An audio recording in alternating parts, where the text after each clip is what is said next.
ನಮಸ್ತೆ dear aspirants, ನಾನು ನಿಮ್ಮ ಪ್ರೀತಿಯ ಕೆಟ್ಟಿ ಸರ್. ಇವತ್ತು ನಾವು ನಿಮ್ಮ ಮುಂದೆ ಒಂದು KA ಇತ್ತೀಚೆಗೆ ನಡೆಸಿದಂಥ ಗೆಜೆಟೆಡ್ ಅಂದರೆ ಗ್ರೂಪ್ ಬಿ ಕಮ್ಯುನಿಕೇಷನ್ ಪೇಪರ್ನ ಕನ್ನಡ ವಿಭಾಗದ ಪ್ರಶ್ನೆಗಳನ್ನ ನೋಡ್ತಾ ಬರೋಣ. ನಾನು ಬಂದಿರೋ ಉದ್ದೇಶ ಏನಂದರೆ, ಈ ಒಂದು ಪ್ರಶ್ನೆ ಪತ್ರಿಕೆಯಲ್ಲಿ ಏನು ವಿಶೇಷತೆ ಇದೆ ಅನ್ನೋದು ಹೇಳ್ತಾ ಇದ್ದೀನಿ. ಏನು ವಿಶೇಷತೆ ಅಂತಂದರೆ, ಮೊದಲೇನಾಗ್ತಿತ್ತು, ಯಾವುದೇ ಗ್ರೂಪ್ ಸಿ ಪೇಪರ್ಗಳಲ್ಲಿ ಅಥವಾ ಕನ್ನಡ FDA ಪೇಪರ್ಗಳಲ್ಲಿ ಅಥವಾ KPSC ಗ್ರೂಪ್ ಸಿ ಪೇಪರ್ಗಳಲ್ಲಿ ಹೊಸಗನ್ನಡ ಪದಗಳನ್ನ ಉದಾಹರಣೆಗಳನ್ನ ಜಾಸ್ತಿ ಕೊಡ್ತಾ ಇದ್ರು. ಬಟ್ ಇತ್ತೀಚೆಗೆ KA ಕ್ವಶನ್ ಪೇಪರ್ನ ಟಫ್ ಮಾಡೋಕ್ಕೋಸ್ಕರ ಏನು ಮಾಡ್ತಾ ಇದೆ, ಹಳೆಗನ್ನಡ ಪದಗಳನ್ನ ಉದಾಹರಣೆಗಳನ್ನ ಕೊಡ್ತಾ ಇದ್ದಾರೆ. ಹಳೆಗನ್ನಡ ಪದಗಳನ್ನ ಓದೋದ್ರಿಂದ ಏನೋ ಕೊಡ್ತಿರೋದ್ರಿಂದ ಕ್ವಶನ್ ಪೇಪರ್ ಟಫ್ ಅನ್ನಿಸ್ತಿದೆ. ಬಟ್ ಕ್ವಶನ್ ಪೇಪರ್ ಟಫ್ ಏನಿಲ್ಲ, ಮೀಡಿಯಂ ಇದೆ, ಗೊತ್ತಾಗ್ತಿದೆ. ಹಾಗಾಗಿ ಯಾವ ರೀತಿ ಪ್ರಶ್ನೆ ಪತ್ರಿಕೆಗಳನ್ನ ಸಾಲ್ವ್ ಮಾಡಬೇಕು, ಹೆಂಗೆ ತಿಳ್ಕೋಬೇಕು, ಮತ್ತೆ ಯಾವ ಪುಸ್ತಕಗಳನ್ನ ಓದಬೇಕು ಅನ್ನೋದ್ರ ಬಗ್ಗೆ ನಾವು ಈ ಒಂದು ಚರ್ಚೆನ ಮಾಡ್ತಾ ಹೋಗ್ತೀವಿ. ಮತ್ತೆ ಎಲ್ಲಿಂದ ಪದಗಳನ್ನ ಕೇಳಿದರೆ ಅನ್ನೋದ್ರ ಬಗ್ಗೆನೂ ಸಹ ನಾವು ಏನ್ ಮಾಡ್ತೀನಿ, ಮಾಹಿತಿಯನ್ನ ಕೊಡ್ತಾ ಹೋಗ್ತೀನಿ. ಹಾಗಾಗಿ ನೋಡ್ತಾ ಹೋಗೋಣ. ನಮ್ಮ ಜೊತೆ ಇದ್ದಾರೆ ಗುರುಕುಲ ಅಕಾಡೆಮಿಯ ಕನ್ನಡ ಪ್ರಾಧ್ಯಾಪಕರಾದಂಥ ಕೌಶಿಕ್ BK ಅವರು. ನೀಟ್ ಎಕ್ಸಾಮು, ಸ್ಲೆಟ್ ಎಕ್ಸಾಮು ಮತ್ತೆ ಹಲವಾರು ಕನ್ನಡ ತರಗತಿಗಳನ್ನ ಮಾಡ್ತಾ ಇದ್ರು. ಮತ್ತೆ ಯೂನಿವರ್ಸಿಟಿಗಳಲ್ಲಿ ಪಾಠ ಮಾಡೋದಂತ ಅನುಭವ ಇದೆ. ನೋಡಕ್ಕೆ ಚಿಕ್ಕವ್ರ ತರ ಕಾಣಬಹುದು, ಬಟ್ ಅದರ ಅನುಭವ ಜಾಸ್ತಿ ಇದೆ. ಹಾಗೆ ಸರ್, ನಿಮ್ಮ over to you. Yes sir. Sir, ಮೊದಲನೇ ಪ್ರಶ್ನೆ ಈ ರೀತಿ ಇದೆ. ನೀವು ಆಗ್ಲೇ ಹೇಳಿದಂಗೆ ಈ ಒಟ್ಟು ಪ್ರಶ್ನೆ ಪತ್ರಿಕೆಯಲ್ಲಿ ನಾವು ನೋಡಿದ್ರೆ ಬಹುತೇಕ ಕನ್ನಡ ಪದಗಳನ್ನೇ ನಾವು ಗುರುತಿಸಬಹುದು ಸರ್. ಅಂದ್ರೆ ಹಳಗನ್ನಡ ಪದಗಳು, ಅದ್ರಲ್ಲೂ ಬಹಳ ಮುಖ್ಯವಾಗಿ ಏನು 10ನೇ ಶತಮಾನ 14ನೇ ಶತಮಾನದ ಬಳಕೆ ಸಂದರ್ಭದಲ್ಲಿ ಬಳಕೆ ಮಾಡ್ತಿದ್ದಂತ ಪದಗಳೇ ಹೆಚ್ಚು ಬಳಕೆ ಇದೆ. ಮತ್ತೆ ಸೇಮ್ ಪ್ಯಾಟ್ರನ್ ಸರ್. ಇದ್ರಲ್ಲಿ ಸಾಹಿತ್ಯದ ಪ್ರಶ್ನೆಗಳು ಬಹಳ ಕಡಿಮೆ ಇದೆ, ಮತ್ತೆ ವ್ಯಾಕರಣದ ಪ್ರಶ್ನೆಗಳು ಮೊದಲಿನಂತೆ ಹೆಚ್ಚಾಗಿ ಇದೆ ಅನ್ನೋದನ್ನ ನಾವು ಕಾಣಬಹುದು. ಅದ್ರಲ್ಲಿ ಮೊದಲನೇ ಪ್ರಶ್ನೆ ಏನಿದೆ ಸರ್, ಸಮಾನಾರ್ಥಕ. ಇನ್ನೊಂದು, ಯಾಕೆಂದ್ರೆ ಯಾಕೆ ಕೇಳ್ತಾರೆ ಹೆಂಗಂದ್ರೆ, ಕಮ್ಯುನಿಕೇಶನ್ ಪತ್ರಿಕೆಯಲ್ಲಿ ಯಾಕೆಂದ್ರೆ ಜಾಸ್ತಿ ವ್ಯಾಕರಣ ಕೇಳ್ತಾರೆ, ಗೊತ್ತಾಗ್ತಿದ್ಯಾ? ವ್ಯಾಕರಣನ ಕೇಳ್ಬೇಕು. ಯಾಕಂದ್ರೆ ಅದಿರೋದೇ ಕಮ್ಯುನಿಕೇಶನ್. ಅಂದ್ರೆ ನಿಮಗೆ ಗೊತ್ತಿರ್ಬೇಕು ಅಂದ್ರೆ ವ್ಯಾಕರಣ ಬಗ್ಗೆ ಜಾಸ್ತಿ ನಾಲೆಡ್ಜ್ ಇರಬೇಕು, ಎಸ್ಪೆಷಲಿ ಕನ್ನಡ ವ್ಯಾಕರಣದ ಬಗ್ಗೆ. ಇದ್ರಲ್ಲಿ 35 ಕ್ವಶನ್ಸ್ ಇರುತ್ತೆ, ನಿಮ್ಗೆ ಗೊತ್ತಿರುತ್ತೆ 35 ಕ್ವಶನ್ಸ್ ಇರುತ್ತೆ. ಹಾಗಾಗಿ ಈ 35 ಕ್ವಶನ್ಸ್ ಆಮೇಲೆ ತುಂಬಾ ಈಸಿ ಇರುತ್ತೆ, ನೀವು ಅನ್ಕೊಂಡ್ರಂಗೆ ಇಲ್ಲ. ಆಮೇಲೆ ಲಿಮಿಟೆಡ್ ಸಿಲೆಬಸ್ ಇರುತ್ತೆ, ಗೊತ್ತಾಗ್ತಿದ್ಯಾ? ಲಿಮಿಟೆಡ್ ಸಿಲೆಬಸ್ ಇರೋದ್ರಿಂದ ಬೇಗ ಮುಗಿಸ್ಕೋಬಹುದು, ಗೊತ್ತಾಗ್ತಿದ್ಯಾ? ಮತ್ತೆ ಸುಲಭವೂ ಕೂಡ ಹೌದು. ನೆಕ್ಸ್ಟ್, ಈಗ ಮೊದಲನೇ ಪ್ರಶ್ನೆ ನೋಡ್ತಾ ಹೋಗೋಣ ಸರ್. ಕೆಳಗಿನ ಸಮಾನಾರ್ಥಕ ಪದಗಳನ್ನು ಹೊಂದಿಸಿ ಬರೀರಿ ಅಂತ ಹೇಳಿ ಕೇಳಿದ್ದಾರೆ. ಅಂದ್ರೆ ಇಲ್ಲಿ ಕೊಟ್ಟಿರ್ತಕ್ಕಂತಹ ಪಟ್ಟಿ 1, ಪಟ್ಟಿ 2ರಲ್ಲಿ ಸಮಾನಾರ್ಥಕ ಪದ ಇದೆ. ಆ ಸಮಾನಾರ್ಥಕ ಪದಗಳನ್ನ ಹೋಲಿಸ್ಬೇಕು, ನಾವು ಮ್ಯಾಚ್ ಮಾಡ್ತಾ ಹೋಗ್ಬೇಕು. ಮೊದಲನೇದು ಈ ಕಡೆದಲ್ಲಿ ಕಾಲಸಿ, ವಾರುತ, ಶಿಬಿಕೆ ಮತ್ತೆ ಇದು ವಿಷದಿ ಅಂತ ಇದೆ. ಬಹುಶಃ ಈ ಪದಗಳ ಬಳಕೆ ಕಡಿಮೆ ನಮ್ಮ ದಿನನಿತ್ಯ ಜೀವನದಲ್ಲಿ. ಈ ಎಲ್ಲಾ ಪದಗಳದ್ದು ಪರಿಚಯ ನಮ್ಗಿರುತ್ತೆ. ಪಲ್ಲಕ್ಕಿ ಗೊತ್ತು, ರಥ ಗೊತ್ತು, ಕಡಲು ಗೊತ್ತು, ನಾವಿಕ ಅನ್ನೋದು ಗೊತ್ತು. ಬಹಳ ಸುಲಭವಾಗಿ ಈಗ ಈ ಪಲ್ಲಕ್ಕಿ ಅನ್ನುವಂತ ಪದಕ್ಕೆ ಈ ಶಿಬಿಕೆ ಅನ್ನುವಂಥದ್ದು ಸರಿ ಉತ್ತರ ಆಗುತ್ತೆ ಸರ್. ಅಂದ್ರೆ ಪಲ್ಲಕ್ಕಿ ಹೊರುವಂತದನ್ನ ಶಿಬಿಕೆ ಹೊರದು ಅಂತ ಹೇಳಿ ಅಂತ ಕೂಡ ಕರೀತಾರೆ. ಪಲ್ಲಕ್ಕಿ ಅಂದ್ರೆ ಶಿಬಿಕೆ ಅಂತ ಕರೀತಾರೆ. ಶಿಬಿಕೆ ಸೇವೆ, ಪಲ್ಲಕ್ಕಿ ಸೇವೆ ಅಂತ ಹೇಳಿ ಬರಳಿಸ್ತಾರೆ. ಅದೇ ರೀತಿ ಈ ಕಾಲಸಿ ಅನ್ನುವಂಥದ್ದನ್ನ ಈ ನಾವಿಕ ಅಂತ ಹೇಳಿ ಪದಗಳಿಗೆ ಸಮಾನಾರ್ಥಕವಾಗಿ ಬಳಸ್ತಾರೆ ಸರ್. ಕಾಲಸಿ ಅಂತಂದ್ರೆ ಅದೇ ನಾವಿಕ, ಹುಟ್ಟು ಹಾಕೋದು ಅಂತ ಏನ್ ಕರೀತಾರೆ, ಅವ್ರಿಗೆ ನಾವಿಕ ಅಂತ ಕರೀತಾರೆ. ಅದನ್ನು ಚಲಿಸೋದು ಅಂದ್ರೆ ಮುಂದೆ ಏನೋ ನಾಯಕತ್ವನ ವಹಿಸ್ಕೊಂಡು ಹೋಗೋದು, ಅದಕ್ಕೆ ನಡೆಸ್ಕೊಂಡು ಹೋಗೋದು. ಅದು ಪದ ನೀವು ಕಾಂಟೆಕ್ಸ್ಟ್ ಅಲ್ಲಿ ತಗೊಂಡಾಗ ಬೇರೆ ಬೇರೆ ಆಗುತ್ತೆ. ಹಾಗಾಗಿ ಕಾಲಸಿಗೆ ಏನ್ ಮಾಡುತ್ತೆ, ನಾವಿಕ ಅರ್ಥನ ಕೊಡುತ್ತೆ, ಸಮಾನಾರ್ಥಕ ಪದ. ಓಕೆ. ಮತ್ತೆ ಈ ಪ್ರಶ್ನೆನ ಮೇಲ್ನೋಟಕ್ಕೆ ನೋಡ್ರೆ ಬಹಳ ಡಿಫಿಕಲ್ಟ್ ಅನ್ಸುತ್ತೆ ಸರ್, ಬಟ್ ಬಹಳ ಸುಲಭ. ಮೂರನೇದು ಶಿಬಿಕೆಗೆ ಪಲ್ಲಕ್ಕಿ ಅನ್ನೋದು ನೀವು ಒಂದು ಉತ್ತರನ ಮ್ಯಾಚ್ ಮಾಡಿದ್ರೆ ಇಡೀ ಪ್ರಶ್ನೆ ಉತ್ತರನೇ ಸಿಕ್ಬಿಡುತ್ತೆ. ನೀವು ಹೇಳ್ತಿರೋದು ಸಿಗೆ 1 ಅಂತ ಗೊತ್ತಾಯ್ತು ಅಂದ್ರೆ ಸಿಗೆ 1 ಇಲ್ಲ, ರಾಂಗ್. ಇದು ಇಲ್ಲ, ಇದು ಇಲ್ಲ, ಒಂದೇ ಆಪ್ಷನ್ ಇರೋದು. This is the right answer. ಅಂದ್ರೆ ಒಂದು ಗೊತ್ತಿದ್ರೆ ನಮ್ಗೆ ಹೌದು ಈಸಿಯಾಗಿ ನಾವು ಏನ್ ಮಾಡಬಹುದು, ಅದನ್ನ ಆನ್ಸರ್ನ ಅಂತ ಹೇಳ್ತಾ ಇದ್ದಾರೆ. ಬಟ್ ಕೆಲವೊಂದು ಏನಾಗುತ್ತೆ ಗೊತ್ತಾ ನೋಡಿ, ಈ ತರದ ಕ್ವಶನ್ಸ್ ಗಳು ಬಂದಾಗ ಕೆಲವು ನಿಮ್ಗೆ ಇದ್ರೆ 4 ಗೊತ್ತಿರಬೇಕು ಅಂತ ಏನಿಲ್ಲ, ಅಟ್ಲೀಸ್ಟ್ 1-2 ಗೊತ್ತಿರಬೇಕು. ನೀವೇನೋ 1 ಗೊತ್ತಿಲ್ಲ ಅಂದ್ರೆ ಏನು ಮಾಡಕ್ಕಾಗಲ್ಲ, ನೀವು ಮಾರ್ಕ್ಸ್ ನ ಕಳ್ಕೊಂತೀರ. ಅಟ್ಲೀಸ್ಟ್ ನೀವು ಸರ್ ಹೇಳ್ದಂಗೆ 1 ಗೊತ್ತಿದ್ರೆ 1 ಮ್ಯಾಚ್ ಮಾಡಿದ್ರೆ ಅದಕ್ಕೆ ತಕ್ಕಂಗೆ ಪೂರಕವಾಗಿ ಮ್ಯಾಚ್ ಮಾಡಬಹುದು. ನನಗೆ ಕಾಲಸಿ ಅನ್ನೋದೊಂದು ಗೊತ್ತಿತ್ತು, ಅಂದ್ರೆ ಅದನ್ನ ನಾವಿಕ ಅನ್ನೋದೊಂದು ಗೊತ್ತಿದ್ರು, ಅದನ್ನು ನಾವು ಮ್ಯಾಚ್ ಮಾಡಿದಾಗ ಏನ್ ಬರ್ತಿತ್ತು, ಹೇಗೆ 4 ಒಂದಿದೆ. ಅದು ಒಂದು ನೋಡಿ, ಇದನ್ನು ಸಹ ಮ್ಯಾಚ್ ಮಾಡೋದಿತ್ತು, ಬರ್ಬೋದಿತ್ತು. ಈ ರೀತಿ ಒಂದಾದ್ರೂ ಗೊತ್ತಿರಬೇಕು. ಸಮಾನಾರ್ಥಕ ಪದಗಳು ನೀವು ಎಷ್ಟು ಓದಿದ್ರು ಕಮ್ಮಿನೇ, ಯಾಕೆಂತಂದ್ರೆ ಕನ್ನಡದಲ್ಲಿ ಕೋಟ್ಯಾಂತರ ಪದಗಳಿದಾವೆ, ಅರ್ಥ ಆಗ್ತಿದೆಯಾ? ಹಾಗಾಗಿ ಎಲ್ಲವೂ ನೆನಪಿಟ್ಕೊಳಕ್ ಆಗಲ್ಲ. ಬಟ್ ಆ ಕಾಂಟೆಕ್ಸ್ಟ್ ಅರ್ಥ ಮಾಡ್ಕೊಂಡು, ಕ್ವಶನ್ ಅರ್ಥ ಮಾಡ್ಕೊಂಡು ಆ ಟೈಮಿಗೆ ಮ್ಯಾಚ್ ಮಾಡಕ್ ನೋಡ್ಬೇಕು, ಆ ಟೈಮಿಗೆ ಗೆಸ್ ಮಾಡಬೇಕು. ಆಮೇಲೆ ಇನ್ನೊಂದು ಏನ್ ಗೊತ್ತಾ, ಎಲ್ಲವೂ ಪದಗಳು ನೀವು ನೆನ್ಪಿಟ್ಕೊಂತೀನಿ ಸುಳ್ಳು ಆಗಲ್ಲ, ಅದು ನೆನ್ಪಿಟ್ಕೊಂಡು ಯಾರು ಆಗಲ್ಲ. ಇವನ್ ಕುವೆಂಪುರವ್ರಿಗೂ ಅಷ್ಟೊಂದು ಪದಗಳು ನೆನಪಿರ್ತಿರ್ಲಿಲ್ಲ, ಆ ಸಂದರ್ಭಕ್ಕೆ ತಕ್ಕಂಗೆ ಆ ಫ್ಲೋನಲ್ಲಿ ಬರ್ತಾ ಇರ್ತವೆ, ಗೊತ್ತಾಗ್ತದೆ. ಹಾಗಾಗಿ ನೀವು ಅದ್ರ ಬಗ್ಗೆ ಮೈಂಡ್ ಮಾಡ್ಬೇಕು, ಇಷ್ಟೊಂದು ಪದಗಳು ನೆನ್ಪಿಟ್ಕೋಬೇಕು ಅಂತ ಗೊತ್ತಿಲ್ಲ. ಈಗ ನೋಡಿ ಇವ್ರು ಹೇಳಿದ್ರು ಶಿಬಿಕೆ, ಇವರೆಲ್ಲ ಕೇಳಿದ್ರು ಶಿಬಿಕೆ ಸೇವೆ ಅಂತ ಎಲ್ಲ ಕೇಳಿದ್ರು. ಆ ಒಂದನ್ನ ಪಲ್ಲಕ್ಕಿಗೆ ಮ್ಯಾಚ್ ಮಾಡಿದ್ರು. ಇದು ಬಂದ್ರೆ ಇದೆಲ್ಲ ಆಗ್ಬೋದೇನೋ ಅಂತ ನೋಡಿದ್ರೆ ಅವಾಗ ಅದು ರೈಟ್ ಆನ್ಸರ್ ಆಯ್ತು, ಗೊತ್ತಾಗ್ತಿದೆ. ನೆಕ್ಸ್ಟ್ ಮುಂದೆ ಹೋಗೋಣ ಸರ್. ಎರಡನೇದು, ಕೆಳಗೆ ಕೊಟ್ಟಿರುವ ವಾಕ್ಯಗಳ ತುಣುಕುಗಳನ್ನು ಆಧರಿಸಿ ನೀಡಿರುವ ಆಯ್ಕೆಗಳನ್ನು ಸರಿಯಾದ ಕ್ರಮದಲ್ಲಿರುವ ವಾಕ್ಯಗಳ ಗುಂಪುಗಳನ್ನು ಗುರುತಿಸಿ ಅಂತ ಇದೆ. ಇದನ್ನ ನಾವು ನೋಡೋದಾದ್ರೆ ಪುಣ್ಯ ಕೊಟ್ಟಿ ಏನ್ ಗೋವಿನ ಹಾಡು ಜನಪದ ಗೀತೆ, ಅದ್ರದ ಒಂದಷ್ಟು ಸಾಲುಗಳನ್ನ ಕೊಟ್ಬಿಟ್ಟು ಅವುಗಳನ್ನ ಕ್ರಮವಾಗಿ ಜೋಡಿಸಿ ಅನ್ನೋ ರೀತಿ ಕೊಟ್ಟಿದ್ದಾರೆ. ಅದನ್ನ ಬರುತ್ತಲ್ಲ ಸರ್ ಫಸ್ಟ್ ಸ್ಟಾರ್ಟಿಂಗ್, ಅದು ಏನ್ ಬರ್ತದ, ಧರಣಿ ಮಂಡಲ ಮಧ್ಯದೊಳಗೆ ಯಾರು ಕೇಳಿಲ್ಲ ಹೇಳಿ ಅದನ್ನಂತೂ ಎಲ್ಲರೂ ಆಲ್ಮೋಸ್ಟ್ ಕೇಳಿರ್ತಾರೆ. ಆಮೇಲೆ ಇತ್ತೀಚೆಗೆ ಮಕ್ಕಳುಗಳಿಗೆ ಹಾಕ್ಬೇಕಾರೋದನ್ನ ಹಾಕಿರ್ತಾರೆ ಯೂಟ್ಯೂಬ್ ಅಲ್ಲಿ. ಅದ್ರಲ್ಲಿ ಬರೋ ಒಂದು ಸ್ಟ್ಯಾಂಡ್ ಜನ ನಿಮ್ಗೆ ಇಲ್ಲಿ ಕೊಟ್ಟಿದ್ದಾರೆ. ನಿಮ್ಗೆ ಫುಲ್ಲು ಇದು ಏನು ಪುಣ್ಯಕೋಟಿ ಹಾಡು ಗೊತ್ತಿದ್ರೆ ಅದಕ್ಕೆ ಆನ್ಸರ್ ಮಾಡ್ತೀರಾ, ಇಲ್ಲಂದ್ರೆ ಗೊತ್ತಾಗಲ್ಲ. ಯಾಕೆಂತಂದ್ರೆ ಇಲ್ಲಿ ಅದು ಯಾವ ಸಾಲ ಆದ್ಮೇಲೆ ಯಾವ ಸಾಲ ಬರುತ್ತೆ, ಯಾವ ಸಾಲ ಆದ್ಮೇಲೆ ಯಾವ ಸಾಲ ಬರುತ್ತೆ ಅಂತ ಗೊತ್ತಿರ್ಬೇಕು. ಸ್ವಲ್ಪ ರಿಮೈಂಡ್ ಮಾಡ್ಕೊಂಡ್ರೆ, ಸ್ವಲ್ಪ ಯೋಚನೆ ಮಾಡಿದ್ರೆ ನಿಮ್ಗೆ ಗೊತ್ತಾಗುತ್ತೆ. ಗಂಗೆ ಬಾರೆ ಗೌರಿ ಬಾರೆ, ತುಂಗೆ ಭದ್ರೆ ತಾಯಿ ಬಾರೆ, ಪುಣ್ಯಕೋಟೆ ನೀನು ಬಾರೆ ಎಂದು ಕರೆದನು ಗೊಲ್ಲನು. ಆ ಫ್ಲೋ ಏನಂತಾರದಕ್ಕೆ ಪ್ರಾಸನ ದಾಟಿನ ಅಥವಾ ಪ್ರಾಸನ ಅರ್ಥ ಮಾಡ್ಕೊಂಡ್ಬಿಟ್ರೆ ನಿಮ್ಗೆ ಈಸಿಯಾಗಿ ಬರುತ್ತೆ. ಹಾಗೆ ನೋಡ್ರಿ, ಇಲ್ಲಿ ಫಸ್ಟ್ ಬರೋದು ಗಂಗೆ ಬಾರೆ ತುಂಗೆ ಬಾರೆ, ತುಂಗಭದ್ರೆ ಗಂಗೆ ಬಾರೆ ಗೌರಿ ಬಾರೆ, ತುಂಗಭದ್ರೆ ತಾಯಿ ಬಾರೆ. ನೆಕ್ಸ್ಟ್ ಪುಣ್ಯಕೋಟಿ ನೀನು ಬಾರೆ. A D B C C ನೋಡಿ ಎಲ್ಲಿದೆ ನೋಡಿ, ಅದಕ್ಕೆ ಆನ್ಸರ್ ಎಲ್ಲಿದೆ? A D B C. A D B see this is the right answer ಆಗುತ್ತೆ. ಗೊತ್ತಾಗ್ತಿದ್ಯಾ? ಈ ತರದ ನೋಡಿ ಏನಾಗುತ್ತೆ, ಕನ್ನಡ ಸಾಹಿತ್ಯದಲ್ಲಿ ನಿಮ್ಗೆ ಏನಾಗುತ್ತೆ, ಕೆಲವು ಸತಿ ಏನಾಗುತ್ತೆ ಜನಪದ ಗೀತೆಗಳು ಕೊಡ್ತಾರೆ, ಕೆಲವು ಸತಿ ಬಸವಣ್ಣನ ವಚನಗಳು ಕೊಡ್ತಾರೆ, ಕೀರ್ತನೆಗಳನ್ನ ಕೊಡ್ತಾರೆ. ಗೊತ್ತಾಗ್ತಿದ್ಯಾ? ಕೆಲವೊಂದು ಯಾವ್ದೋ ಒಂದು ಫೇಮಸ್ ಕವಿಗಳ ಸಾಲುಗಳನ್ನ ಕೊಡ್ತಾರೆ. ಗೊತ್ತಾಗ್ತದೆ. ಹಂಗಾಗಿ ನೀವು ಹೆಚ್ಚು ಓದಿದ್ರೆ ಮಾತ್ರ ಇಂಥವಕ್ಕೆ ಆನ್ಸರ್ ಮಾಡಕ್ಕಾಗುತ್ತೆ. ಮತ್ತೆ ಯಾವ ಪುಸ್ತಕದಲ್ಲೂ ಪರಿಪೂರ್ಣವಾಗಿ ನಿಮಗೆ ಎಲ್ಲಾ ಕ್ವಶನ್ಸ್ಗೂ ಆನ್ಸರ್ ಗ್ಯಾರಂಟಿ ಸಿಗಲ್ಲ. ಗೊತ್ತಾಗ್ತಿದೆ. ಅದಕ್ಕೆ ನಿಮ್ಮ ನಾಲೆಡ್ಜ್ ನ ವಿಸ್ತಾರ ಮಾಡ್ಕೊಂಡಿರ್ಬೇಕು. ಏನಂದ್ರೆ ಪುಸ್ತಕಗಳನ್ನ ಓದ್ಬೇಕು ಅಂದ್ರೆ ಸರ್ ಎಷ್ಟು ಪುಸ್ತಕ ಓದ್ಬೇಕು ಅಲ್ಲ, ಅದು ನಿಮ್ಮ ಪ್ರೀವಿಯಸ್ ನಾಲೆಡ್ಜ್ ಚೆಕ್ ಮಾಡುತ್ತೆ. ಇದೆಲ್ಲ ಇದನ್ನ ನೋಡಿ, ನೀವು ಯಾವುದೇ ಪುಸ್ತಕದಲ್ಲೂ ಇದಕ್ಕೆ ಈ ಕ್ವಶನ್ಸ್ ನಿಮ್ಗೆ ಸಿಗಕ್ಕೆ ಸಾಧ್ಯನೇ ಇಲ್ಲ. ನಿಮ್ಗೆ ಅದು ಗೋವಿನ ಹಾಡು ಕೇಳಿದ್ದು, ಅದರಲ್ಲಿ ನಿಮ್ಗೆ ಏನಾರು ಹೈಸ್ಕೂಲ್ ಅಲ್ಲಿ ಪ್ರೈಮರಿ ಸ್ಕೂಲ್ ಏನಾರು ನೀವೇನಾರು ಓದಿದ್ರೆ ಮಾತ್ರ ಈ ರೀತಿ ಕ್ವಶನ್ಸ್ ಆನ್ಸರ್ ಮಾಡಕ್ಕಾಗುತ್ತೆ. ಯಾವ್ದನ್ನ ನೆಕ್ಸ್ಟ್ ಅಳುವ ಕಂದನ ತುಡಿ ಅವಳಾದ ಕುಡಿ ಹಂಗ ಕುಡಿಯು ಬೇವಿನ ಹೆಸಳಂಗ ಅಂತ ಕೇಳ್ಬಿಟ್ಟು ಸೇರ್ಸಿಂದ ಕೊಟ್ಟಾಗ ನಿಮ್ಗೆ ಅದು ಗೊತ್ತಿದ್ರೆ ಮಾತ್ರ ಗೊತ್ತಾಯ್ತಾ? ಅಥವಾ ಪ್ರಾಸಗಳನ್ನ ನೋಡಿ ಸ್ವಲ್ಪ ಹತ್ರಕ್ಕೆ ಬರ್ಬೋದು. ಗೊತ್ತಾಗ್ತದೆ. ಅದಕ್ಕೆ ಒಂದ್ ಸ್ವಲ್ಪ ಥಿಂಕ್ ಮಾಡಬೇಕು. ನೀವು ಅದನ್ನ ಥಿಂಕ್ ಮಾಡಿದಾಗ ಮಾತ್ರ ಬರುತ್ತೆ. ಇನ್ನೊಂದು ಹೇಳ್ತೀನಿ, ಕನ್ನಡ ಲವ್ ಮಾಡಿದ್ರೆ, ಕನ್ನಡ ಪ್ರೀತಿಸಿದ್ರೆ 100% ಮಾರ್ಕ್ಸ್ ಜಾಸ್ತಿ ಬರುತ್ತೆ. ಯಾಕೆ ಅಂತಂದ್ರೆ ನಮಗೆ ಗೊತ್ತಿದೆ ಒಂದು ಕನ್ನಡದಲ್ಲಿ ಅದಕ್ಕೆ ಏನ್ ಮಾಡ್ತಿರೋದು, ಕನ್ನಡ ಚೆನ್ನಾಗಿ ಜಾಸ್ತಿ ಕಲ್ತ್ಕೊಂಡ್ವಿ, ಅದರಿಂದಲೇ ಸೆಲೆಕ್ಟ್ ಆಗಿದ್ವಿ, ಅದರಿಂದಲೇ ನಮ್ಮ ಅನ್ನ ತಿಂತಿದ್ವಿ, ಅದಂತೂ ನಾವು ಹೇಳ್ಬೋದು. ನೆಕ್ಸ್ಟ್ ಕ್ವೆಶ್ಚನ್ ಹೋಗೋಣ ಸರ್. ಅದಾದ್ಮೇಲೆ ಇಲ್ಲಿ ಅವನು ಅಂತ ಹೇಳಿ ಒಂದು ಪದ ಕೊಟ್ಟಿದ್ದಾರೆ.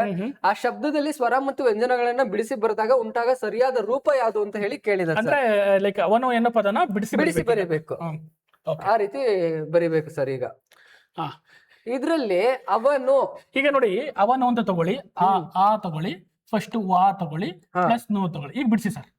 ಇದು ಆ ಅನ್ನೋದೇ ಸ್ವತಃ ಸ್ವರ ಸರ್, ಆ ಅನ್ನಂತದ್ದೇ. ಅದೇ ರೀತಿ ವಾ ಅನ್ನೋದ್ರಲ್ಲಿ ವ ಪ್ಲಸ್ ಆ ಅನ್ನೋದಿದೆ. ಅದೇ ತರ ಈ ನು ಅನ್ನೋದ್ರಲ್ಲಿ ನ ಪ್ಲಸ್ ಉ ಅನ್ನೋದಿದೆ ಸರ್. ಇಲ್ಲಿ ನೋಡಿ ಕೊನೆಗೆ ಉಳ್ಕೊಳ್ಳುವಂತ ಸ್ವರ ಒಂದು ಉ. ಈ ಅನ್ನೋದಕ್ಕೆ ರಾಂಗ್. ಅದೇ ರೀತಿ ಹೂ ಅನ್ನೋದಕ್ಕೆ ದೀರ್ಘ ಇರೋದ್ರಿಂದ ಅಂತ ಹೇಳಿ ಕೊಟ್ಟಿಲ್ಲ. ಅವನು ಆಗ್ಬೇಕಿತ್ತು, ಅವನು ಆಗಿದ್ರೆ ಅದು ಕರೆಕ್ಟ್ ಆಗ್ತಿತ್ತು. ಹಾಗಾಗಿ ಇದು ಇಲ್ಲ, ರೈಟ್ ಆನ್ಸರ್. ಅದೇ ರೀತಿ ಇಲ್ಲಿ ಕೊನೆಯದಾಗಿ ಅವನ ಆಗ್ಬೇಕು ಅಂದ್ರೆ ಇಲ್ಲಿ ಆ ಅನ್ನೋದಿದೆ, ಇಲ್ಲ ಆ ಇಲ್ಲ. ಕೊನೆಯದಾಗಿ ಉಳ್ಕೊಳ್ಳೋದಿದೆ ಸರ್. ಆ ಪ್ಲಸ್ ವು ಪ್ಲಸ್ ಆ ಪ್ಲಸ್ ನ ಪ್ಲಸ್ ಉ. ಬಿಡಿಸಿ ಬರೆಯೋದನ್ನ ಕಲಿಬೇಕು. ಯಾಕೆಂದ್ರೆ ಎಲ್ಲಾ ಪದಗಳನ್ನ ಬಿಡಿಸಿ ಬರೆಯೋದನ್ನ ನೀವು ಕಲ್ತಾಗ ಮಾತ್ರ ಬರುತ್ತೆ. ಯಾವಾಗ ಸ್ವರಕ್ಕೆ ಯಾವಾಗ ಯಾವ್ದು ಬರುತ್ತೆ, ಯಾವ ವ್ಯಂಜನಕ್ಕೆ ಯಾವ ಸ್ವರ ಬರುತ್ತೆ ಅನ್ನೋದು ಗೊತ್ತಿರಬೇಕು. ಹಾಗಾಗಿ fourth one is the right answer ಆಗುತ್ತೆ ಸರ್. ನೆಕ್ಸ್ಟ್ ಇಲ್ಲ, ಇದಿದೆ ಮೂರು ಮಾತ್ರ. ಇನ್ನೊಂದು ಕ್ವಶನ್ ಇದೆ. ಇದು ಮೂರು ಮಾತ್ರ ಕಾಲದಲ್ಲಿ ಉಚ್ಚರಿಸುವ ಸ್ವರಕ್ಕೆ ಹೀಗೆ ಕರೆಯುತ್ತಾರೆ. ಮೂರು ಮಾತ್ರೆಯಲ್ಲಿ ಉಚ್ಚರಿಸೋ ಸ್ವರಗಳನ್ನ ಏನಂತ ಹೇಳಿ ಕರಿತೀವಿ ಅನ್ನೋದು ಡೈರೆಕ್ಟ್ ಕ್ವಶನ್ ಇದೆ ಸರ್. ಇದು ಸಿಂಪಲ್ ಕ್ವಶನ್. ಯಾಕಂದ್ರೆ ಸ್ವರಗಳು ವ್ಯಂಜನಗಳು ಗೊತ್ತಿದ್ರೆ ಬೇಸಿಕ್ ಕ್ವಶನ್ಸ್. ಆಲ್ಫಾಬೆಟ್ಸ್ ಅಲ್ಲಿ ನಿಮ್ಗೆ ಸ್ವರ ವ್ಯಂಜನ, ಸ್ವರಗಳಲ್ಲಿ ರಸ್ವಸ್ವರ, ದೀರ್ಘ ಸ್ವರ, ಪ್ಲುತ ಸ್ವರ ಅಂತ ಬರುತ್ತೆ. ಅದರಲ್ಲಿ ಕ್ವಶನ್ಸ್ ವ್ಯಂಜನದಲ್ಲಿ ಅಲ್ಪ ಪ್ರಾಣ ಮಹಾಪ್ರಾಣ ಅಂತ ಬರುತ್ತೆ. ದೀರ್ಘ ಸ್ವರ ಮತ್ತು ರಸ್ವ ಸ್ವರ ಮತ್ತೆ ಈ ಪ್ಲುತ ಬರುವಂತದ್ದು ಸ್ವರಕ್ಕೆ ಸಂಬಂಧಪಟ್ಟಂಗೆ. ಅಲ್ಪ ಪ್ರಾಣ ಮಹಾಪ್ರಾಣಗಳೆಲ್ಲ ಏನ್ ಬರುತ್ತೆ, ವ್ಯಂಜನಕ್ಕೆ ಸಂಬಂಧಪಡುತ್ತೆ. ಹಾಗಿದ್ರೆ ನಮ್ಮ ಉತ್ತರ ಈ ಮೂರಲ್ಲಿದೆ. ಹ್ರಸ್ವ ಸ್ವರ ಅಂದ್ರೆ ಒಂದು ಮಾತ್ರ ಕಾಲದಲ್ಲಿ ಉಚ್ಚರಿಸುವಂತದ್ದು. ದೀರ್ಘ ಸ್ವರ ಅಂತಂದ್ರೆ ಎರಡು ಮಾತ್ರ ಕಾಲದಲ್ಲಿ ಉಚ್ಚರಿಸೋದು. ಪ್ಲುತ ಅಂತ ಅಂದ್ರೆ 2ಕ್ಕಿಂತ ಹೆಚ್ಚು 3 ಮಾತ್ರ ಕಾಲದಲ್ಲಿ ಉಚ್ಚರಿಸುವಂತದ್ದು. ಅದನ್ನ ನಾವು ಈ ಸಿಂಬಲ್ ಅಲ್ಲಿ ತೋರಿಸ್ತೀವಿ. ಅಮ್ಮ ಈ ರೀತಿ ಗುರುತಿಸ್ತೀವಿ ಸರ್. ಈಗ ರಸ್ವ ಸ್ವರ ಅಂದ್ರೆ ನೀವು ಹೇಳ್ದಂಗೆ ಆ ಆ ಈ ಈ ಉ ಉ.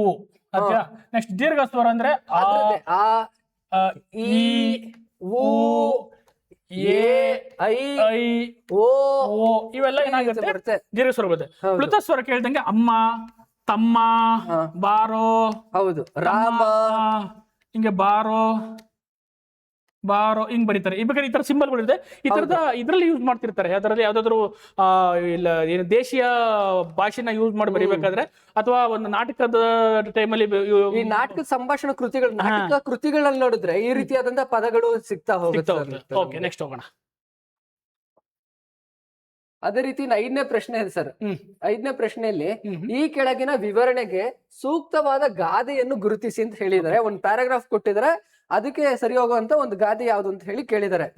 ಕಷ್ಟಪಡದೆ ಸುಲಭವಾಗಿ ಹಣ ಗಳಿಸಬೇಕೆಂಬ ಬಯಕೆ ಹಲವರಿಗೆ, ಅಂತವರು ಜೂಜಾಡಲು ಹೋಗುತ್ತಾರೆ. ಅಲ್ಪ ಸ್ವಲ್ಪ ಹಣ ತೊಡಗಿಸಿ ಅದೃಷ್ಟ ಪರೀಕ್ಷೆ ಮಾಡುತ್ತಾರೆ. ಅಕಸ್ಮಾತ್ ಹಣವೇನಾದರೂ ಬಂದರೆ ಇನ್ನೂ ಬರಬಹುದೆಂದು ಎಂಬ ಹಣದೊಂದಿಗೆ ಬಂದ ಹಣದೊಂದಿಗೆ ಇನ್ನೊಂದಿಷ್ಟನ್ನು ತೊಡಗಿಸುತ್ತಾರೆ. ಎಲ್ಲವನ್ನು ಕಳೆದುಕೊಳ್ಳುತ್ತಾರೆ. ಕಳೆದುಕೊಂಡದ್ದನ್ನ ಪಡೆಯಬೇಕೆಂದು ಇನ್ನಷ್ಟು ಹಣವನ್ನು ಹೂಡುತ್ತಾರೆ. ಸಾಲ ಮಾಡುತ್ತಾರೆ. ಒಡವೆ ವಸ್ತುಗಳನ್ನು ಅಡವಿಡುತ್ತಾರೆ. ಆಸ್ತಿ ಪಾಸ್ತಿಗಳನ್ನು ಕಳೆದುಕೊಂಡು ಬಿಕಾರಿಗಳಾಗುತ್ತಾರೆ. ಮನುಷ್ಯನಿಗೆ ತೃಪ್ತಿ ಇರಬೇಕು. ಕನ್ನಡಿಯೊಳಗಿನ ಕೈಗೆ ಸಿಕ್ಕದ ಕನಸಿನ ಆಸ್ತಿಗೆ ಕೈ ಚಾಚಬಾರದು.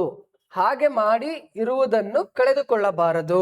ನೋಡಿ, ಇಷ್ಟು ದೊಡ್ಡ ನಿಮಗೆ ಯಾಕೆ ಪ್ಯಾರಾಗ್ರಾಫ್ ಕೊಟ್ಟಿದ್ದಾರೆ ಅಂದ್ರೆ, ನಿಮ್ಮ ಟೈಮ್ ಸಮಯವನ್ನ ವ್ಯರ್ಥ ಮಾಡಕ್ಕೆ. ಹೌದು, ಗೊತ್ತಾಗ್ತಿದ್ಯಾ? ಸಮಯವನ್ನ ವ್ಯರ್ಥ ಮಾಡಕ್ಕೆ ಈ ರೀತಿಯ ಒಂದು ಗಾದೆನ ಕೊಟ್ಟಿದ್ದಾರೆ. ನೋಡಿ, ಅವ್ರು ಡೈರೆಕ್ಟ್ ಇದು ಯಾವ್ದ್ರಲ್ಲಿ ರೈಟ್ ಗಾದೆ ಅಂತ ಕೇಳ್ಬೋದಿತ್ತು. ಅದು ನೋಡಿ, ಕನ್ನಡಿಯೊಳಗಿನ ಕೈಗೆ ಸಿಗದ ಕನಸಿನ ಆಸ್ತಿಗೆ ಕೈ ಚಾಚಬಾರದು, ಹಾಗೆ ಮಾಡಿದರೆ ಅದನ್ನು ಕಳೆದುಕೊಳ್ಳಬಾರದು. ಇಷ್ಟೇ ಅದಕ್ಕೆ ಸೂಕ್ತವಾದಂತ ಗಾದೆನ ಯಾವುದು ಅಂತ ಕೇಳಿದ್ರೆ ಈ 4 ಚೂಸ್ ಮಾಡಬೇಕು. ಅದರಲ್ಲಿ 4 ಆಪ್ಷನ್ಸ್ ಅಲ್ಲಿ ಒಂದು ಸರಿ ಇದೆ, ಇನ್ನೆಲ್ಲವೂ ಸೇಮ್ ಮೀನಿಂಗ್ ಬರ್ತಾ ಇದೆ, ಸೇಮ್ ನೋಡೋಕೆ ಒಂದು ರೀತಿ ಕಾಣಿಸ್ತಾ ಇದೆ. ಬಟ್ ಆದ್ರೆ ನಿಮ್ಗೆ ಅದರ ಸೂಕ್ತವಾದ ಗಾದೆ ಗೊತ್ತಿದ್ರೆ ಮಾತ್ರ ಆನ್ಸರ್ ಮಾಡಕ್ಕಾಗತ್ತೆ. ಅದಕ್ಕೆ ನೋಡಿ, ಈ ರೀತಿಯ ಗಾದೆಗಳು ಲಕ್ಷಾಂತರ ಇದೆ ನಮ್ಮ ಕನ್ನಡ, ಕೋಟ್ಯಾಂತರ ಇದೆ ಅನ್ಕೊಳ್ಳಿ. ಆದ್ರೆ ಎಲ್ಲವನ್ನೂ ಗಟ್ ಮಾಡಕ್ಕಾಗತ್ತಾ? ನೋ. ನೀವು ಎಲ್ಲವನ್ನು ಬಯಟ್ ಮಾಡಕ್ಕಾಗತ್ತಾ? ಆಗಲ್ಲ. ಅದಕ್ಕೆ ಕಾಂಟೆಕ್ಸ್ಟ್ ಅರ್ಥ ಮಾಡ್ಕೊಳ್ಳಿ, ಆಡು ಭಾಷೆಗಳನ್ನ ಅರ್ಥ ಮಾಡ್ಕೊಳ್ಳಿ, ಮೀನಿಂಗ್ ಅರ್ಥ ಮಾಡ್ಕೊಳ್ಳಿ, ಬಳಕೆ ಮಾಡಿ. ಹೌದಲ್ವಾ? ಈಗ ನೋಡಿ, ಈ ತರ ಇದಕ್ಕೆ ಆನ್ಸರ್ ಹೇಳ್ತಾರೆ, ಎಕ್ಸ್ಪ್ಲೇನ್ ಮಾಡ್ತಾರೆ.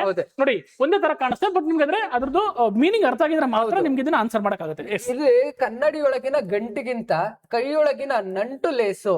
ನಂಟು ಅನ್ನೋದು ನಮ್ಗೆ ಸಂಬಂಧ ಸೂಚಿಸ್ತಾ ಇಲ್ಲ. ಅಂದ್ರೆ ಈ ಒಂದಕ್ಕೆ ಸಂಬಂಧಪಟ್ಟಂಗೆ ನಂಟು ಅನ್ನೋದೇನ್ ಬರಂತಿಲ್ಲ ಅರ್ಥದಲ್ಲಿ ನಮ್ಗೆ. ಅದೇ ರೀತಿ ಇಲ್ಲಿ ಇನ್ ಸ್ವಲ್ಪ ಬಳಕೆ ನೋಡಿದ್ರೆ ಏನೋ, ಎರಡನೇದು ಕನ್ನಡಿಯೊಳಗಿನ ನಂಟಿಗಿಂತ ಕೈಯೊಳಗಿನ ಗಂಟು ಲೇಸು ಅಂತ ಹೇಳಿ ಕೇಳಿದ್ದಾರೆ.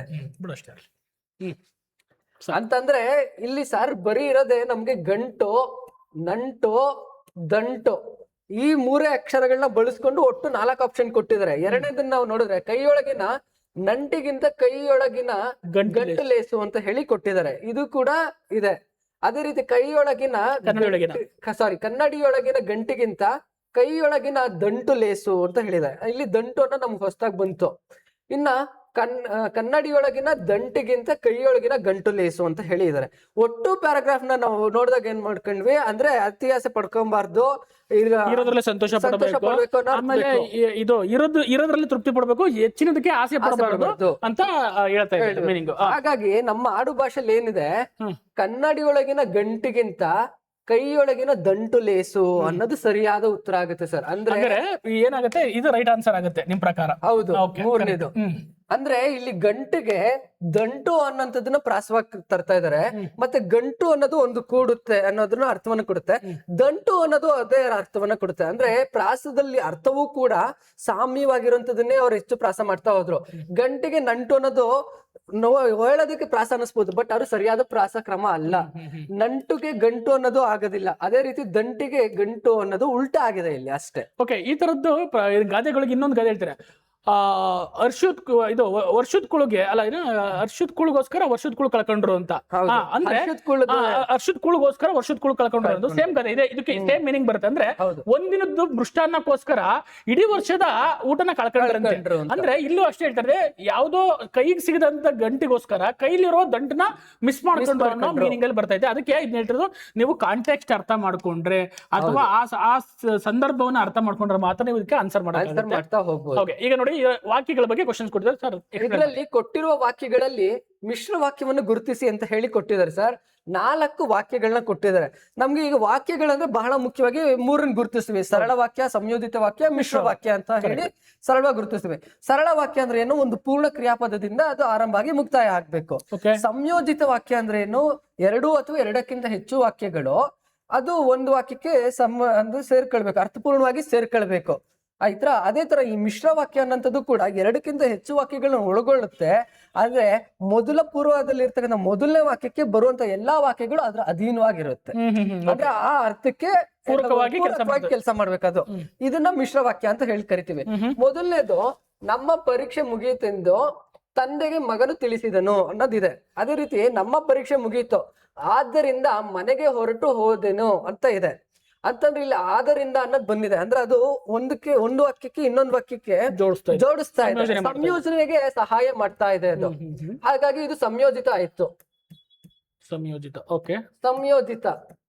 ಇನ್ನು ಶ್ರೀರಾಮನ ಅಶ್ವಮೇಧ ಯಾಗದ ಕುದುರೆಯು ವಾಲ್ಮೀಕಿಗಳ ಪುಣ್ಯಾಶ್ರಮದ ಉಪವನವನ್ನು ಹೊಕ್ಕಿತ್ತು. ಆಗ ಆ ತೋಟದ ಕಾವಲು ಕಾಯುತ್ತಿದ್ದ ಲವನು ಅದನ್ನು ಕಟ್ಟಿ ಹಾಕಿದನು.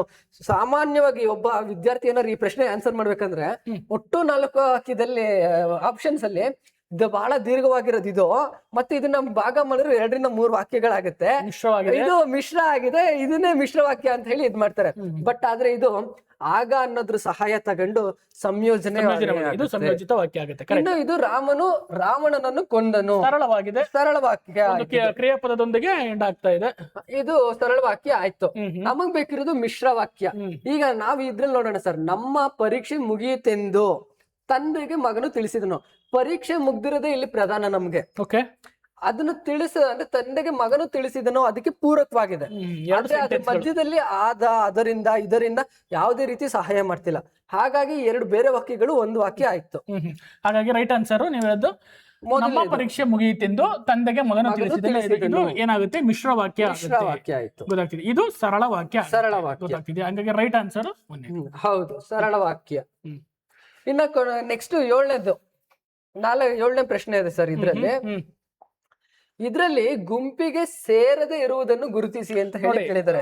ಒಂದು ನಿಮಿಷ ಸರ್, ಈ ಓದ್ಬೇಕಾದ್ರೆ ಇದನ್ನ ನೀಟಾಗಿ ಓದ್ಕೋಬೇಕು. ಯಾಕೆಂದ್ರೆ ಗುಂಪಿಗೆ ಸೇರದ ಪದ ಗೊತ್ತಾಗ್ತಿದೆ, ಸೇರದೆ ಇರುವ ಈ ಕ್ಲೂಗಳ ಅರ್ಥ ಮಾಡ್ಕೋಬೇಕು.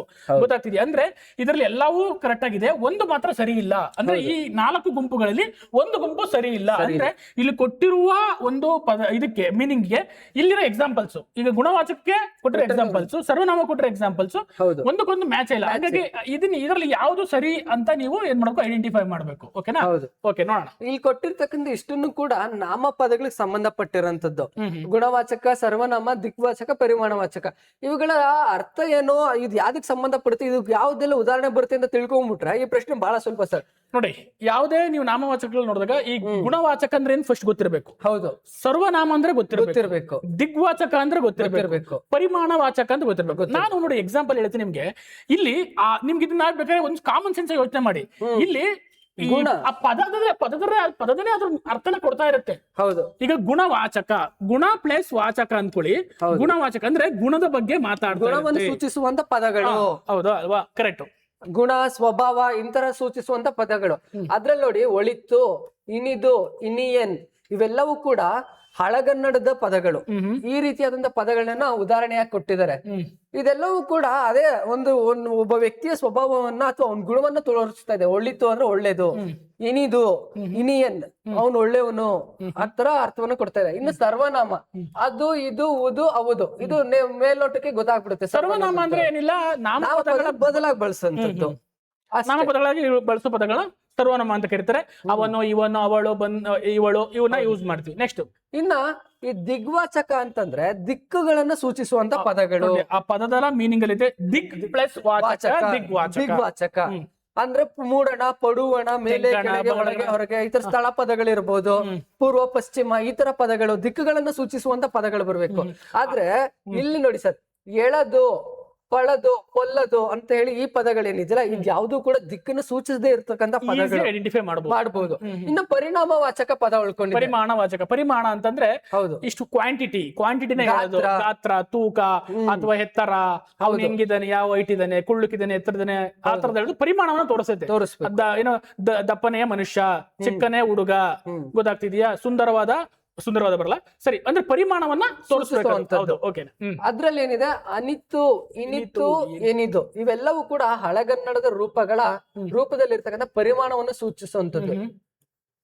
ಆದ್ರೆ ಇಲ್ಲಿ ಕೇಳಿರೋದು ಗುಂಪಿಗೆ ಸೇರದೇ ಇರೋಂಥದ್ದು ಯಾವ್ದನ್ನ ಅಂತ ಹೇಳಿ ಕೇಳಿದಾರೆ ಸರ್. ಹಾಗಾಗಿ ದಿಕ್ವಾಚಕ ಇಲ್ಲಿ ಏನಾಗಿದೆ, ತಪ್ಪು ತೋರಿಸ್ತಾ ಇದೆ. ಹಾಗಾಗಿ ದಿಸ್ ಇಸ್ ದ ರೈಟ್. ದಿಕ್ವಾಚಕಕ್ಕೆ ಇದು ಸರಿಯಾದ ಉದಾಹರಣೆ ಅಲ್ಲ ಆಗಿದೆ. ಇನ್ನ 8ನೇದಿದೆ ಸರ್. 8ನೇ ಪ್ರಶ್ನೆ ಸಮಾಸಕ್ಕೆ ಸಂಬಂಧಪಟ್ಟಿದೆ. ಈ ಕೆಳಗಿನವುಗಳಲ್ಲಿ ಹೊಂದಾಣಿಕೆಯಾಗದ ಜೋಡಿಯನ್ನು ಗುರುತಿಸಿ. ಅರ್ಥ ಮಾಡ್ಕೋಬೇಕು ನೀವು. ಇಲ್ಲಿ ಈ ತರ ಇದನ್ನ ಟ್ವಿಸ್ಟ್ ಮಾಡ್ತಾರೆ, ಹೊಂದಾಣಿಕೆಯಾಗದ, ಹೊಂದಾಣಿಕೆಯಾಗದ, ಅದನ್ನ ಸರಿಯಾಗಿ ಗುರುತಿಸ್ಕೊಳ್ಬೇಕು ಸರ್ ನಾವು. ಇಲ್ಲಿ ಮೊದಲನೇದಾಗಿ ಈ ಮೂವಾಳ್ ಅಂತ ಇದೆ, ಇದನ್ನ ಬಿಡಿಸೋದಾದ್ರೆ ನಾವು 3 ಪ್ಲಸ್ ಬಾಳು ಅಂತ ಅಥವಾ ಬಾಳ್ ಅಂತ ಹೇಳಿ ಬಿಡಿಸ್ಬೋದು. ಇದು ದ್ವಿಗುವಾಚಕ.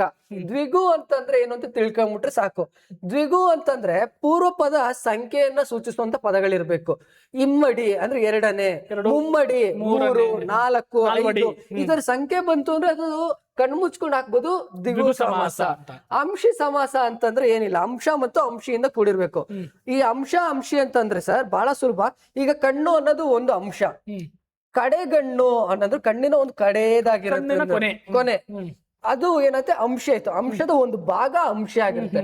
ಇದನ್ನ ನಾವು ನೋಡಿದರೆ ಅಂಶ ಪ್ಲಸ್ ಅಂಶ ಇರಬೇಕು. ನೆಟ್ಟಿರುಳನ್ನ ಬಿಡಿಸಿದ್ರೆ ಏನ್ ಬರುತ್ತೆ ನೋಡಿ ಸರ್, ಈರುಳ್ಳಿನ ನಡುವೆ, ಈರುಳ್ಳಿನ ಪ್ಲಸ್ ನಡುವೆ, ಈರುಳ್ಳಿನ ಪ್ಲಸ್ ನಡುವೆ ನಟ್ಟಿರುಳಾಗುತ್ತೆ. ಅಂದ್ರೆ ನೋಡಿ, ನಿಮ್ಗೆ ಬಿಡಿಸಕ್ಕೂ ಬರ್ಬೇಕು, ಗೊತ್ತಾಗ್ತಿದ್ಯಾ? ನಟ್ಟು ಪ್ಲಸ್ ಇರುಳು ಅಂತ ಬಿಡಿಸ್ಬಿಟ್ರೆ ಹೋಯ್ತು. ಅದೇ ರೀತಿ ನೀವು ಉದಾಹರಣೆ ಗೊತ್ತಾಗಿಲ್ಲ, ಇಲ್ಲಿ ಯಾವ್ದೇ ಪದ ಗೊತ್ತಿರ್ಲಿ ಸರ್, ಸಮಾಸಗಳು ಯಾವ್ದು ಅಂತ ತಿಳ್ಕೊಂಡಿರ್ಬೇಕು. ಈಗ ದ್ವಂದ್ವ ಸಮಾಸ. ದ್ವಂದ್ವ ಅಂದ್ರೆ ಏನು, ಪೂರ್ವ ಮತ್ತು ಉತ್ತರದ ಎರಡೂ ಪದಗಳು ಸಮಾನ ಅರ್ಥವನ್ನ ಕೊಡ್ತಾ ಇರಬೇಕು. ಈಗ ನಾವು ಲವಕುಶರು, ಗಿಡ ಮರ ಬಳ್ಳಿಗಳು, ಬ್ರಹ್ಮ ವಿಷ್ಣು ಮಹೇಶ್ವರ, ನೀವ್ ಇದ್ರಲ್ಲಿ ಯಾವ್ದು ಪ್ರಧಾನ ಅಲ್ಲ ಅಂತ ಹೇಳಿ ಗುರುತಿಸಕ್ಕಾಗಲ್ಲ. ಅವೆಲ್ಲವೂ ಕೂಡ ಆ ರೀತಿ ಬೆಸುಗೆ ಆಗ್ಬಿಟ್ಟಿರುತ್ತೆ. ಪೂರ್ವ ಮತ್ತು ಉತ್ತರದ ಎಲ್ಲಾ ಪದಗಳು ಸಮಾನ ಅರ್ಥವನ್ನ, ಸಮಾನ ತೂಕವನ್ನು ತೆಗುವಂತ ಪದಗಳೇ ಇರುತ್ತೆ. ದ್ವಿಗು ಸಮಾಸ ಅಂದ್ರೆ ಅದಾಗ್ಬೇಕು. ಈಗ ತಂಗುಳ್ ಅಂತ ಇದೆ ಇಲ್ಲಿ. ಈ ತಂಗುಳ್ನ ಬಿಡಿಸೋದಾರೆ ನಾವು ತಣ್ಣನೆಯ ಪ್ಲಸ್ ಕೂಳು. ಕೂಳು ಅಂದ್ರೆ ಊಟ. ಇದನ್ನ ತಂಗುಳ್ ಬದಲು ತಂಗಾಳಿ ಅಂತಾನು ಕೂಡ ಕರಬಹುದು. ಹಾಗಾದ್ರೆ ಈ ತಂಗುಳ್ ಅನ್ನೋಂಥದ್ದು ಕರ್ಮಧಾರಯ ಆಗುತ್ತೆ. ಕರ್ಮಧಾರಯ ಸಮಾಸ. ತಣ್ಣನೆಯ ಇದೇನ್ ತೋರಿಸ್ತಾ ಇದೆ, ಗುಣವನ್ನ ತೋರಿಸ್ತಾ ಇದೆ.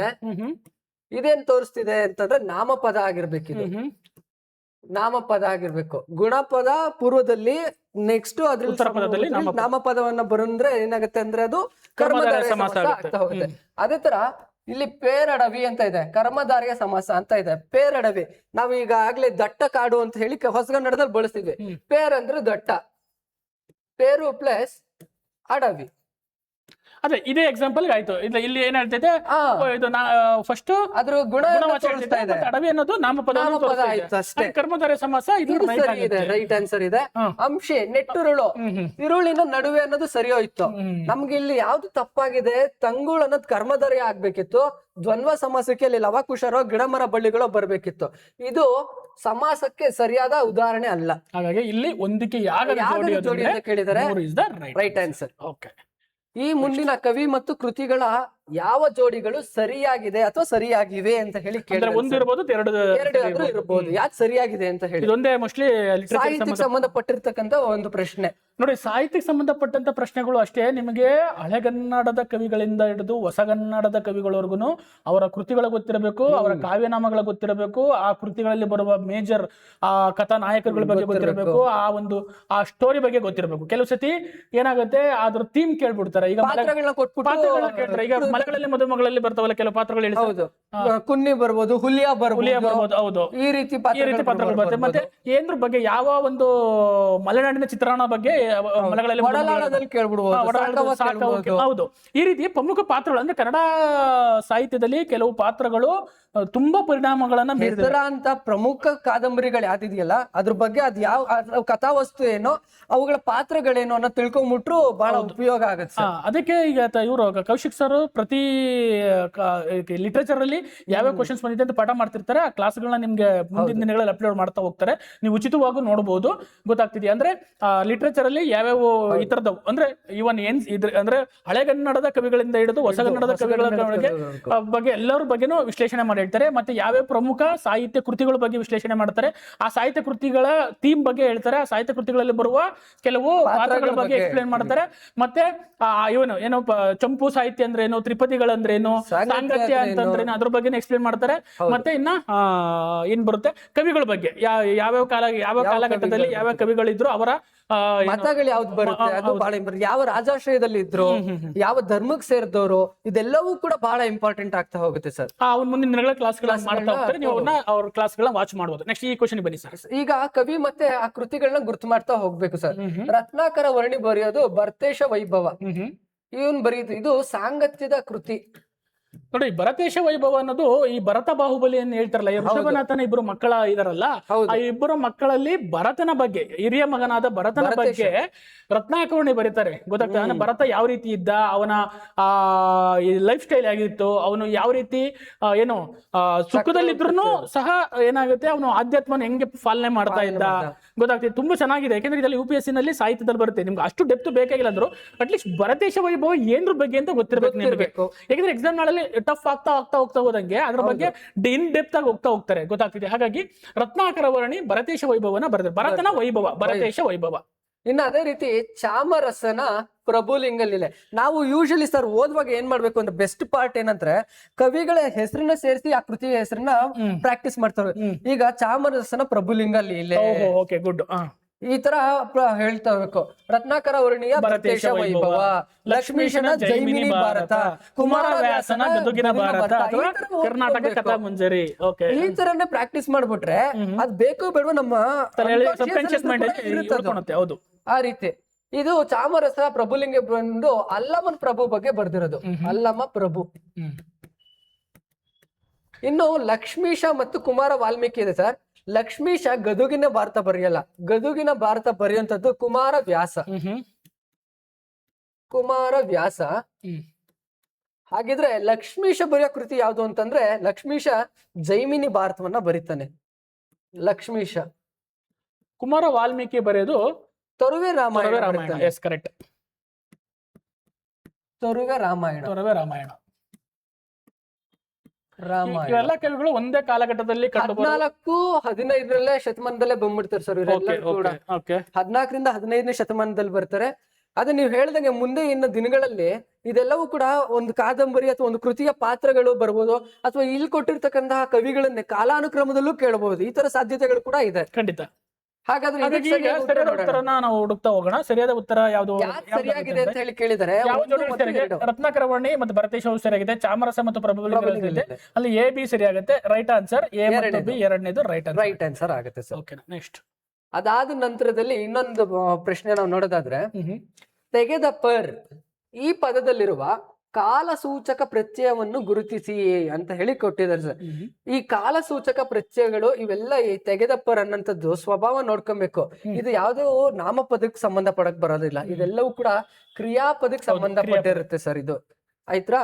ಅದೇ ರೀತಿ ಇನ್ನು ಭೂತಕಾಲ, ಭವಿಷ್ಯತ್ ಕಾಲ, ವರ್ತಮಾನ ಕಾಲ, ಯಾವ ಕಾಲವನ್ನು ಸೂಚಿಸ್ತಾ ಇದೆ. ಇಲ್ಲಿ ಏನಾದ್ರು ಹೊಸಗನ್ನಡ ಪದ ಕೊಟ್ಟಿದ್ರೆ ಅದನ್ನ ಬಹಳ ಸುಲಭವಾಗಿ ಐಡೆಂಟಿಫೈ ಮಾಡ್ತೀರಾ. ಇದನ್ನ ಇನ್ನೂ ಸುಲಭವಾಗಿ ಒಂದ್ ಸೂತ್ರ ತರ ನೆನ್ಪಿಟ್ಕೊಂಡ್ಬಿಡೋಣ ಸರ್. ಈಗ ಇಲ್ಲಿ ಹೊಸಗನ್ನಡ, ಹಳಗನ್ನಡ, ಇಲ್ಲಿ ಭೂತಕಾಲ, ವರ್ತಮಾನ, ಅದೇ ತರ ಭವಿಷ್ಯ.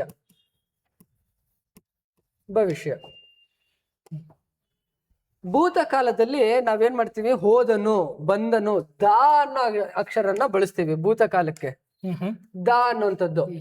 ಅದೇ ರೀತಿ ಹಳಗನ್ನಡದಲ್ಲಿ ಕೂಡ ನಾವು ದಾ ಅನ್ನೋದನ್ನೇ ಬಳಸ್ತೀವಿ. ಇನ್ನು ವರ್ತಮಾನದಲ್ಲಿ ಮಾಡುತ್ತಿದ್ದಾನೆ, ಹೋಗುತ್ತಿದ್ದಾನೆ, ದಾನೆ ಅನ್ನೋದನ್ನ ನಾವು ಬಳಸ್ತಾ ಹೋಗ್ತೀವಿ. ಇಲ್ಲಿ ವರ್ತಮಾನಕ್ಕೆ ಹಳಗನ್ನಡದಲ್ಲಿ ದಪ ಅಂತ ಹೇಳಿ ಬರುತ್ತಿದ್ದ, ಮಾಡಿದಪ್ಪ, ಈ ರೀತಿ ಪದಗಳನ್ನ ಬಳಸ್ತಾ ಇದ್ರು. ಇನ್ನು ಭವಿಷ್ಯದಲ್ಲಿ ನಾವು ನೋಡೋದಾದ್ರೆ ವಾ ಬಳಸ್ತೀವಿ ಅಥವಾ ಹೂ ಬಳಸ್ತೀವಿ.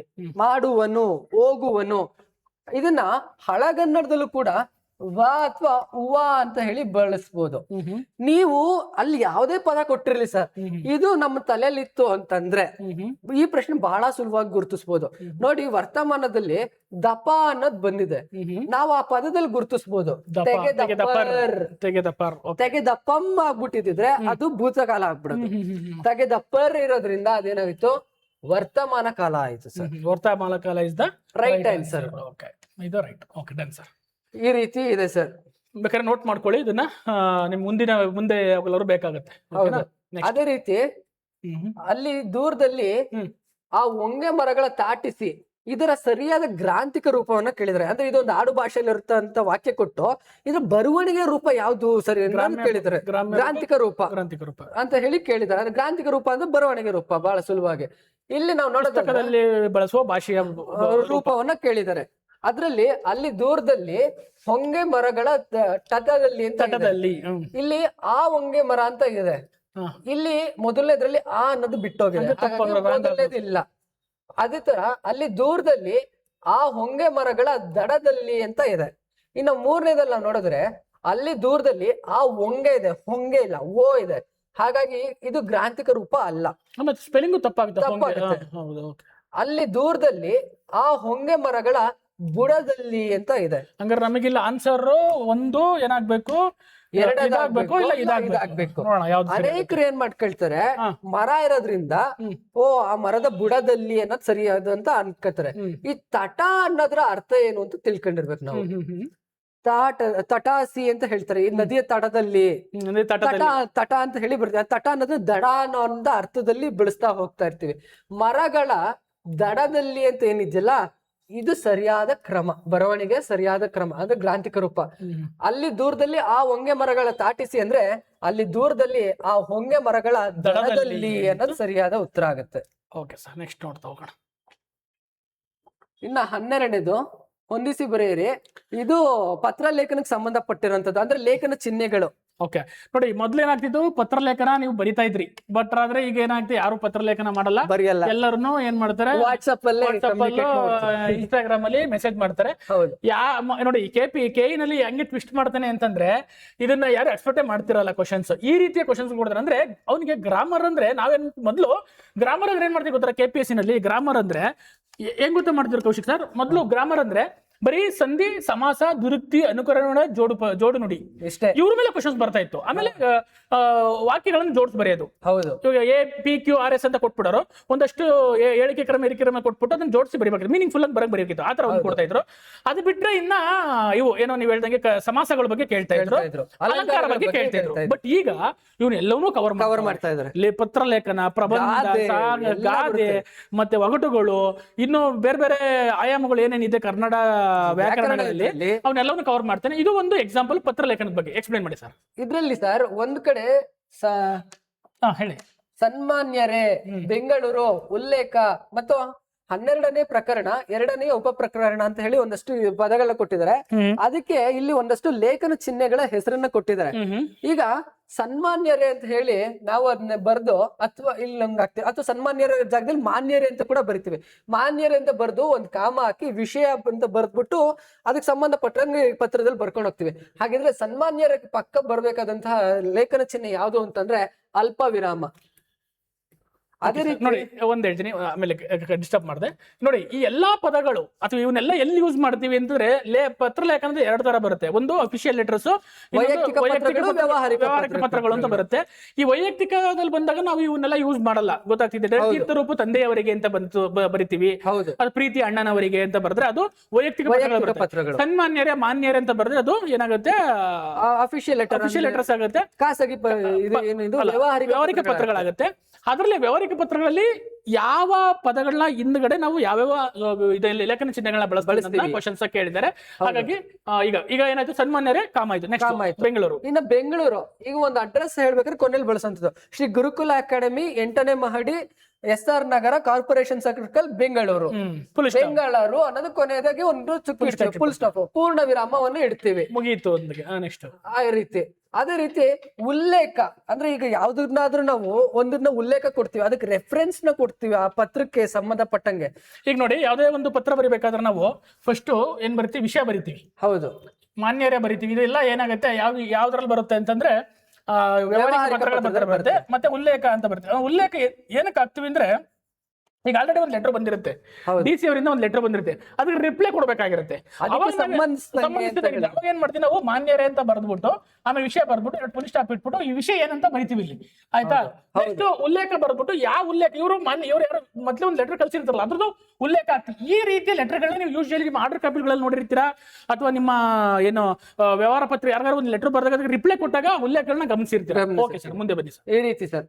ಇನ್ನು 12ನೇ ಪ್ರಕರಣ, 2ನೇ ಉಪ ಪ್ರಕರಣ ಅಂತ ಹೇಳಿದೆ. ಇನ್ನು ಇಂಥದ್ದು ಈಗ 3ನೇದು ಉಲ್ಲೇಖಗೆ ಆವರಣ ಮತ್ತೆ ವಿವರಣಾತ್ಮಕ ಚಿಹ್ನೆ ಇದೆ. ಇದ್ರಲ್ಲಿ ನಾವು ಉಲ್ಲೇಖನ ಬಳಸೋದು ವಿವರಣಾತ್ಮಕ ಚಿಹ್ನೆ, ಅಂದ್ರೆ ಅದನ್ನ ಈ ರೀತಿ 2 ಚುಕ್ಕೆ ಇಟ್ಟಿರ್ತೀವಿ, ಆ ರೀತಿ. ಇನ್ನ ಉಳ್ಕೊಂಡಿರೋದು D, 12ನೇ ಪ್ರಕರಣ, 2ನೇ ಉಪ ಪ್ರಕರಣ. ಅಂದ್ರೆ ಇದು ಏನಿದೆ ಅದ್ರದ್ದು ಅರ್ಥವನ್ನ ಹೇಳುವಂತದ್ದು, ಆ ಸಂದರ್ಭಕ್ಕೆ ಇದ್ ಮಾಡ್ದಂಗೆ ಪೂರಕವಾಗಿ. ಈಗ ಏನಾದ್ರು ನೋಡಿ, ಈಗ ನಿಮ್ಮನ್ನ KCSR ನಿಯಮಗಳ KCS ನಿಯಮ 7ನೇ ನಿಯಮಗಳ ಪ್ರಕಾರ ನಿಮ್ಮನ್ನು ಅಮಾನತಿಲಿಡಲಾಗಿದೆ ಅಂತ ಹೇಳ್ತಾರೆ. ಅವಾಗ ಏನ್ ಮಾಡ್ತಾರೆ, ಈ ರೀತಿ ಕೊಟ್ಬಿಡ್ತಾರೆ ಬ್ರಾಕೆಟ್ ಅಲ್ಲಿ 12ನೇ ಪ್ರಕರಣ, 2ನೇ ಉಪ ಪ್ರಕರಣ. ಅಂದ್ರೆ ಈ ಪ್ರಕರಣದ ಅನ್ವಯ ನಿಮ್ಮನ್ನು ಅಮಾನತಿಲಿಡಲಾಗಿದೆ ಅಂದ್ಬಿಟ್ಟು ಅದನ್ನ ಎಕ್ಸ್ಪ್ಲೇಷನ್ ಕೊಡ್ತಾರೆ. ಅಂದ್ರೆ ಅದ್ರ ಬಗ್ಗೆ ಹೆಚ್ಚಿನ ಮಾಹಿತಿನ ಈ ಬ್ರಾಕೆಟ್ ಅಲ್ಲಿ ಕೊಡ್ತಾರೆ. ಹಾಗಾಗಿ ಆವರಣ ಚಿಹ್ನೆ ಬರುತ್ತೆ, ಇದು C ಆಗುತ್ತೆ. ಇದು ಅಲ್ಲ, ಅದು ಮೇಲೆ C, ಇದು D ಆಗುತ್ತೆ. ಅಲ್ಲಿಗೆ ಆನ್ಸರ್ ಮಾಡ್ಕೊಳ್ಳಿ, CAB ಯಾವ್ದಾರು ಮಾರ್ಕ್ ಮಾಡ್ಕೊಂಡ್ರೆ ಸನ್ಮಾನ್ಯ. A ಅನ್ನೋದಕ್ಕೆ 3ನೇದು, 3 ಇವೆರಡು ಇಲ್ಲ. A ಅನ್ನೋದು 3 ಆಯ್ತು, B ಅನ್ನೋದು 4 ಪೂರ್ಣ ವಿರಾಮ ಇದಾಯ್ತು, C ಅನ್ನೋದು 1, D ಅನ್ನೋದು 2ನೇದು. ರೈಟ್ ಆನ್ಸರ್ 2ನೇದು ನಮ್ಗೆ ಸರಿಯಾದ ಉತ್ತರ ಆಯ್ತು ಸರ್. ಇನ್ನು ಅದೇ ರೀತಿ 13ನೇ ಪ್ರಶ್ನೆನ ನಾವು ನೋಡೋಣ ಸರ್. ಈ ಕೆಳಗಿನ ಪದಗಳ ಜೋಡಿಗಳು ಸರಿ ತಪ್ಪು ಕ್ರಮಗಳನ್ನು ಹೊಂದಿದೆ ಸರ್. ಸರಿ ತಪ್ಪು ಕ್ರಮಗಳನ್ನ ಹೊಂದಿದೆ, ಅವುಗಳಲ್ಲಿ ಒಂದು ತಪ್ಪಾಗಿದೆ ಅಂತ ಹೇಳಿ ಕೇಳಿದ್ದೀನಿ ಸರ್. ಇದರಲ್ಲಿ ಒಂದ್ ಸರಿ ಇರುತ್ತೆ, ಒಂದ್ ಪದ ತಪ್ಪಿರುತ್ತೆ, ಇಲ್ಲಿ ಒಂದ್ ಸರಿ ಒಂದ್ ತಪ್ಪಿರುತ್ತೆ. ಬಟ್ ಇದ್ರ ಈ 4ರಲ್ಲಿ ಒಂದ್ ತಪ್ಪಿರುತ್ತೆ, ಅದು ಯಾವ್ದು ಅಂತ ಹೇಳಿ ಗುರುತಿಸ್ಬೇಕು. ಏನಿಲ್ಲ, ಇದು ವ್ಯಾಕರಣ ದೋಷಗಳು ಸರ್. ಇದು ನಾವು ಬರೆಯೋದನ್ನ ಸರಿಯಾಗಿ ಗಮನ ಇಟ್ಟು ಬರೆಯುವಂತದ್ದು, ಅಥವಾ ನಾವು ನ್ಯೂಸ್ ಪೇಪರ್ ಓದ್ಬೇಕಾದ್ರೆ ಗಮನ ಇಟ್ಟು ಓದ್ಬೇಕು ಸರ್. ಅಂದ್ರೆ ಅಕ್ಷರಗಳ ಆ ವಾಕ್ಯಗಳ ವಿನ್ಯಾಸವನ್ನ ನೋಡ್ತಾ ಹೋಗ್ಬೇಕು. ಸುಮ್ನೆ ಓದ್ಕೊಂಡು ಹೋದ್ರೆ ಅದ್ ಗೊತ್ತಲ್ಲ. ನಿಧಾನವಾಗಿ ಸಮಾಧಾನವಾಗಿ ಅವುಗಳನ್ನ ನೋಡ್ಕೊಂಡು ಓದ್ಬಿಟ್ರೆ ಕೆಲವು ಸಲ ಗೊತ್ತಾಗ್ಬಿಡುತ್ತೆ ಸರ್. ಈಗ ನಮ್ಗೆ ಪದಚ್ಯುತಿ ಅಂತ ಇದೆ, ಅದು ಪದಚ್ಯುತಿ ಅಂತ ಹೇಳಿ ಬಳಸ್ತೀವಿ. ಈ ಕೆಲಸದಿಂದ ಕೆಲಸ ಕಲ್ಸ್ಕೊಳ್ಳೋದು, ಪದಚ್ಯುತಿ ಆದ್ರು ಅಂತ ಹೇಳಿ ಬಳಸ್ತೀವಲ್ಲ, ಇದು ಸರಿಯಾದ ಕ್ರಮ. ಅದೇ ರೀತಿ ಪ್ರಾಣ ಪ್ರತಿಷ್ಠೆ ಅಂತ ಇದೆ. ಪ್ರತಿಷ್ಠೆ ದೊಡ್ಡ ಶಾಗೆ ದೊಡ್ಡ ಠಾ ಬರ್ಬೇಕು, ಪ್ರತಿಷ್ಠೆ. ಸೊ ಇದು ಕೂಡ ಸರಿ ಇದೆ. ಇನ್ನು ಬರಕಸ್ತು ಮತ್ತು ಬರಕಸ್ತು ಅಂತ ಇದೆ. ಇದು ಸರಿಯಾದ ಕ್ರಮ ಬಾರಕಸ್ತು. ಈ 3 ಕೂಡ ನೋಡೋದಕ್ಕೆ ಅಥವಾ ಓದೋದಕ್ಕೆ ಒಂದೇ ಇರುತ್ತೆ. ಬಟ್ ಆದ್ರೆ ಅವನ್ನೆಲ್ಲವೂ ಕೂಡ ಉಚ್ಚಾರಣೆಯನ್ನ ಸರಿಯಾದ ಕ್ರಮದಲ್ಲಿ ಮಾಡಿದ್ರೆ ಅದು ಸರಿಯಾಗಿ ನಮ್ ತಲೆಯಲ್ಲಿ ಉಳ್ಕೊಳ್ಳುತ್ತೆ ಸರ್. ಬರಕಸ್ತು, ಬರಕಸ್ತು, ಭಾರಕಸ್ತು ಅಂತ ಇದೆ. ಇದು ಸರಿಯಾದ ಕ್ರಮ ಆಯ್ತು, ಇದು ತಪ್ಪಾಯ್ತು. ಅದೇ ರೀತಿ ವರ್ಣಾನುಕ್ರಮ ಆಯ್ತು. ಇಲ್ಲಿ ವರ್ಣ ಪ್ಲಸ್ ಅನುಕ್ರಮ ವರ್ಣಾನುಕ್ರಮ ಆಗ್ಬೇಕು ಸರ್. ಇದು ಕೂಡ ಸರಿ ಇದೆ. ಅಂದ್ರೆ ಇಲ್ಲಿ ಪ್ರಶ್ನೆ ಕೇಳಿರೋದೇನೋ ಯಾವ್ದು ತಪ್ಪಾಗಿದೆ ಅವುಗಳನ್ನ ಗುರುತಿಸಿ ಅಂತ ಹೇಳಿ ಕೇಳಿದಾರೆ ಸರ್. ಅದಕ್ಕಾಗಿ 3ನೇದು ಇದು ತಪ್ಪಾಗಿರೋ ಕಾರಣದಿಂದ ಈ ಪ್ರಶ್ನೆಗೆ ಸರಿ ಉತ್ತರ ಆಯ್ತು ಸರ್. Right answer. ಅದೇ ರೀತಿ ಈ ಕೆಳಗಿನ ವಾಕ್ಯಗಳಲ್ಲಿ ಅಡಿಗೆರೆ ಎಳೆದಿರುವ ಪದಗಳಲ್ಲಿ ತಪ್ಪಾಗಿರುವ ಪದಗಳನ್ನು ಗುರುತಿಸಿ. ಅದ್ರ ವಾಕ್ಯವನ್ನ ನಾವು ನೋಡೋದಾದ್ರೆ, ಮುಖ್ಯವಾಗಿ ಅಂಗೈ ರೇಖೆಗಳ ಮತ್ತು ಶರೀರದ ಮೇಲಿನ ಗುರುತುಗಳ ಅಂತ ಹೇಳಿ ಆಧಾರದ ಮೇಲೆ ಗೆರೆ ಇದೆ.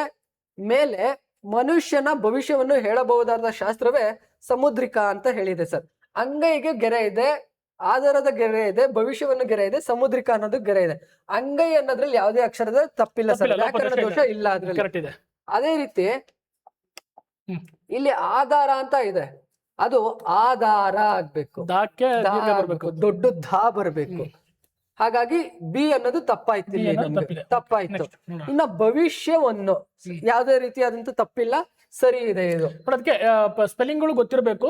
ಹೌದು, ಯಾವ್ದಕ್ಕೆ ದೊಡ್ಡ ಬಾ ಬರುತ್ತೆ, ಯಾವ್ದಕ್ಕೆ ಬಾ ಬರುತ್ತೆ, ಇವೆಲ್ಲ ಏನಾಗುತ್ತೆ ನೀವು ಓದ್ಬೇಕಾದ್ರೆ ಅಬ್ಸರ್ವೇಷನ್ ಮಾಡಿದ್ರೆ, ಮಾಡ್ಬೇಕು. ಯಾವ್ದೇ ಬುಕ್ ಓದ್ಬೇಕಾದ್ರೆ ಅಥವಾ ನ್ಯೂಸ್ ಪತ್ರಿಕೆ ಪೇಪರ್ಗಳನ್ನ ಓದ್ಬೇಕಾದ್ರೆ ಅಥವಾ ಯಾವ್ದಾರ ಕವಿತೆ ಕಾದಂಬರಿಗಳನ್ನ ಓದ್ಬೇಕಾದ್ರೆ ಆ ಸ್ಪೆಲ್ಲಿಂಗ್ ಗಳನ್ನ ಗಮನಿಸ್ಕೋಬೇಕು. ಆ ಗಮನಿಸ್ಕೊಂಡಾಗ ನಿಮ್ಗೆ ಏನಾಗುತ್ತೆ, ಸರಿ ಆಗುತ್ತೆ. ಹಂಗಾಗಿ ಇದು ರೈಟ್ ಇದೆ, ಇದು ರೈಟ್ ಇದೆ. ಇನ್ನ ಉಳ್ಕೊಂಡಿರೋದು ಸಮುದ್ರಿಕ ಅಂತ ಇದೆ. ಅದು ಸಾಮುದ್ರಿಕ ಶಾಸ್ತ್ರ ಅನ್ನೋದು ಕನ್ನಡದಲ್ಲೇ ಇದೆ ಸರ್. ಗಜಶಾಸ್ತ್ರ ಅನ್ನೋದಿದೆ, ಸಾಮುದ್ರಿಕ ಇದೆ, ಅಶ್ವಶಾಸ್ತ್ರ ಅಂತ ಹೇಳಿ ಬರುತ್ತೆ. ಸಾಮುದ್ರಿಕ ಶಾಸ್ತ್ರ ಅಂದ್ರೆ ಕೈಯನ್ನ ನೋಡಿ ನೋಡ್ಬಿಟ್ಟು ಭವಿಷ್ಯವನ್ನ ಹೇಳೋದು. ಸಾಮುದ್ರಿಕ, ಸಾಮುದ್ರಿಕ ಇದು ಸರಿಯಾದ ಕ್ರಮ. ಹಂಗಾರೆ ಇದು ಸಹ ತಪ್ಪಿದೆ. ಇದು ತಪ್ಪಿದೆ, ಇದು ತಪ್ಪಿದೆ. ಬಿ ಮತ್ತು ಡಿ ತಪ್ಪಿದೆ. ಬಿ ಮತ್ತು ಡಿ ಅಂದ್ರೆ ಅಂಶ ನಮ್ಗೆ ಏನಾಗುತ್ತೆ, ಎರಡನೇದು ಸರಿ ಆಗುತ್ತೆ, ರೈಟ್ ಆನ್ಸರ್ ಆಗುತ್ತೆ. ಅದೇ ರೀತಿ ಇನ್ನ 15ನೇ ಪ್ರಶ್ನೆ ಸರ್, ತತ್ಸಮ ತದ್ಭವಗಳಿಗೆ ಸಂಬಂಧಪಟ್ಟಿದೆ ಸರ್ ಇದು. ಇದ್ರಲ್ಲಿ ತತ್ಸಮ ಮತ್ತು ತದ್ಭವಗಳು. ತತ್ಸಮ ತದ್ಭವಗಳಂದ್ರೆ ಈಗಾಗಲೇ ಗೊತ್ತಿರುತ್ತೆ, ಸಂಸ್ಕೃತದಿಂದ ತಗೊಂಡಿರುವಂತ ಪದಗಳು. ಇದ್ರಲ್ಲಿ ತ್ವಕ್ಗೆ ತಕ್ಕಂತ ಕೊಟ್ಟಿದ್ದಾನೆ ಸರ್, ತ್ವಕ್ಗೆ ತೊಕ್ಕು ಅಂತ ಹೇಳಿ ಕೊಟ್ಟಿದ್ದಾನೆ.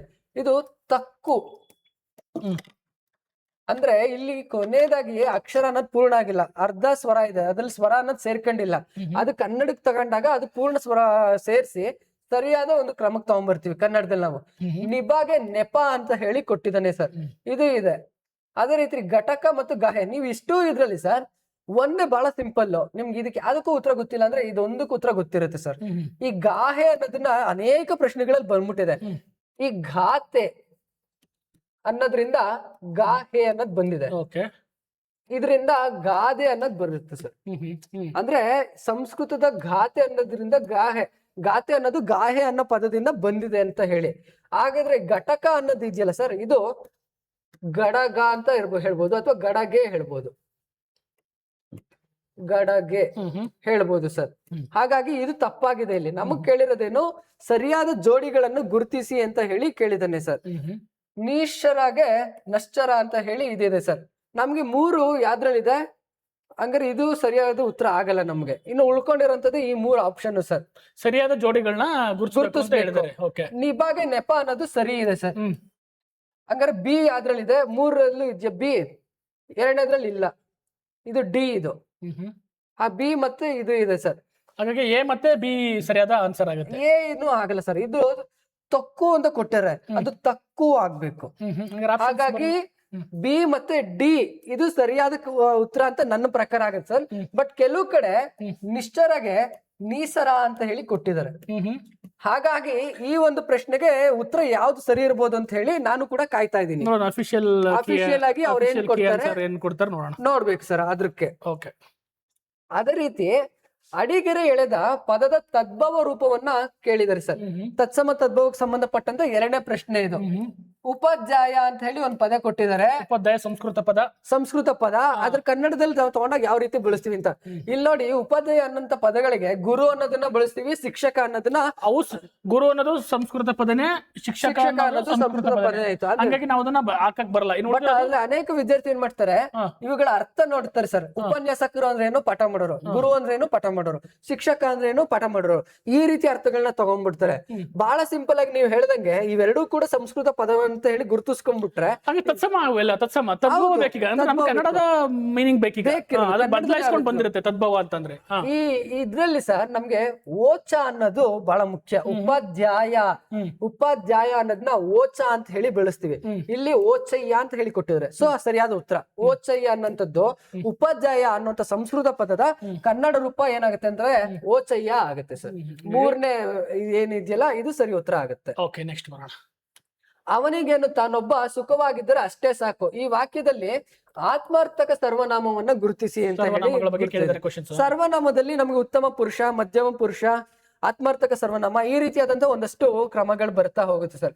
ಈ ಆತ್ಮಾರ್ಥಕ ಸರ್ವನಾಮ ಅಂತಂದ್ರೆ ಏನು, ಉತ್ತಮ ಪುರುಷ ಮಧ್ಯಮ ಪುರುಷ ಅಂತ ಹೇಳಿ ಕರಿತೀವಿ ಸರ್.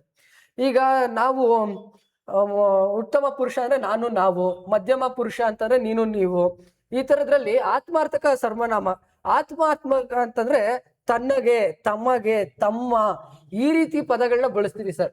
ತಾನೊಬ್ಬ ಅನ್ನೋಂಥದ್ದಿದೆ, ತಾನು ಅನ್ನೋಂಥದ್ದಿಲ್ಲಿ ಏನಾಯ್ತು ಅಂದ್ರೆ ಆತ್ಮಾರ್ಥಕ ಆಗುತ್ತೆ ಸರ್. ಆತ್ಮಾರ್ಥಕ ಸರ್ವನಾಮಕ್ಕೆ ತಾನು ಅನ್ನೋದು ಸರಿಯಾದ ಉತ್ತರ. Right answer 17. ಅದೇ ರೀತಿ ಕೆಳಗಿನ ಯಾವ ಸಂಧಿಗಳು ಕನ್ನಡದ ವ್ಯಂಜನ ಸಂಧಿಗೆ ಉದಾಹರಣೆ ಆಗಿದೆ ಅಂತ ಹೇಳಿ ಕೊಟ್ಟಿದ್ದಾರೆ ಸರ್.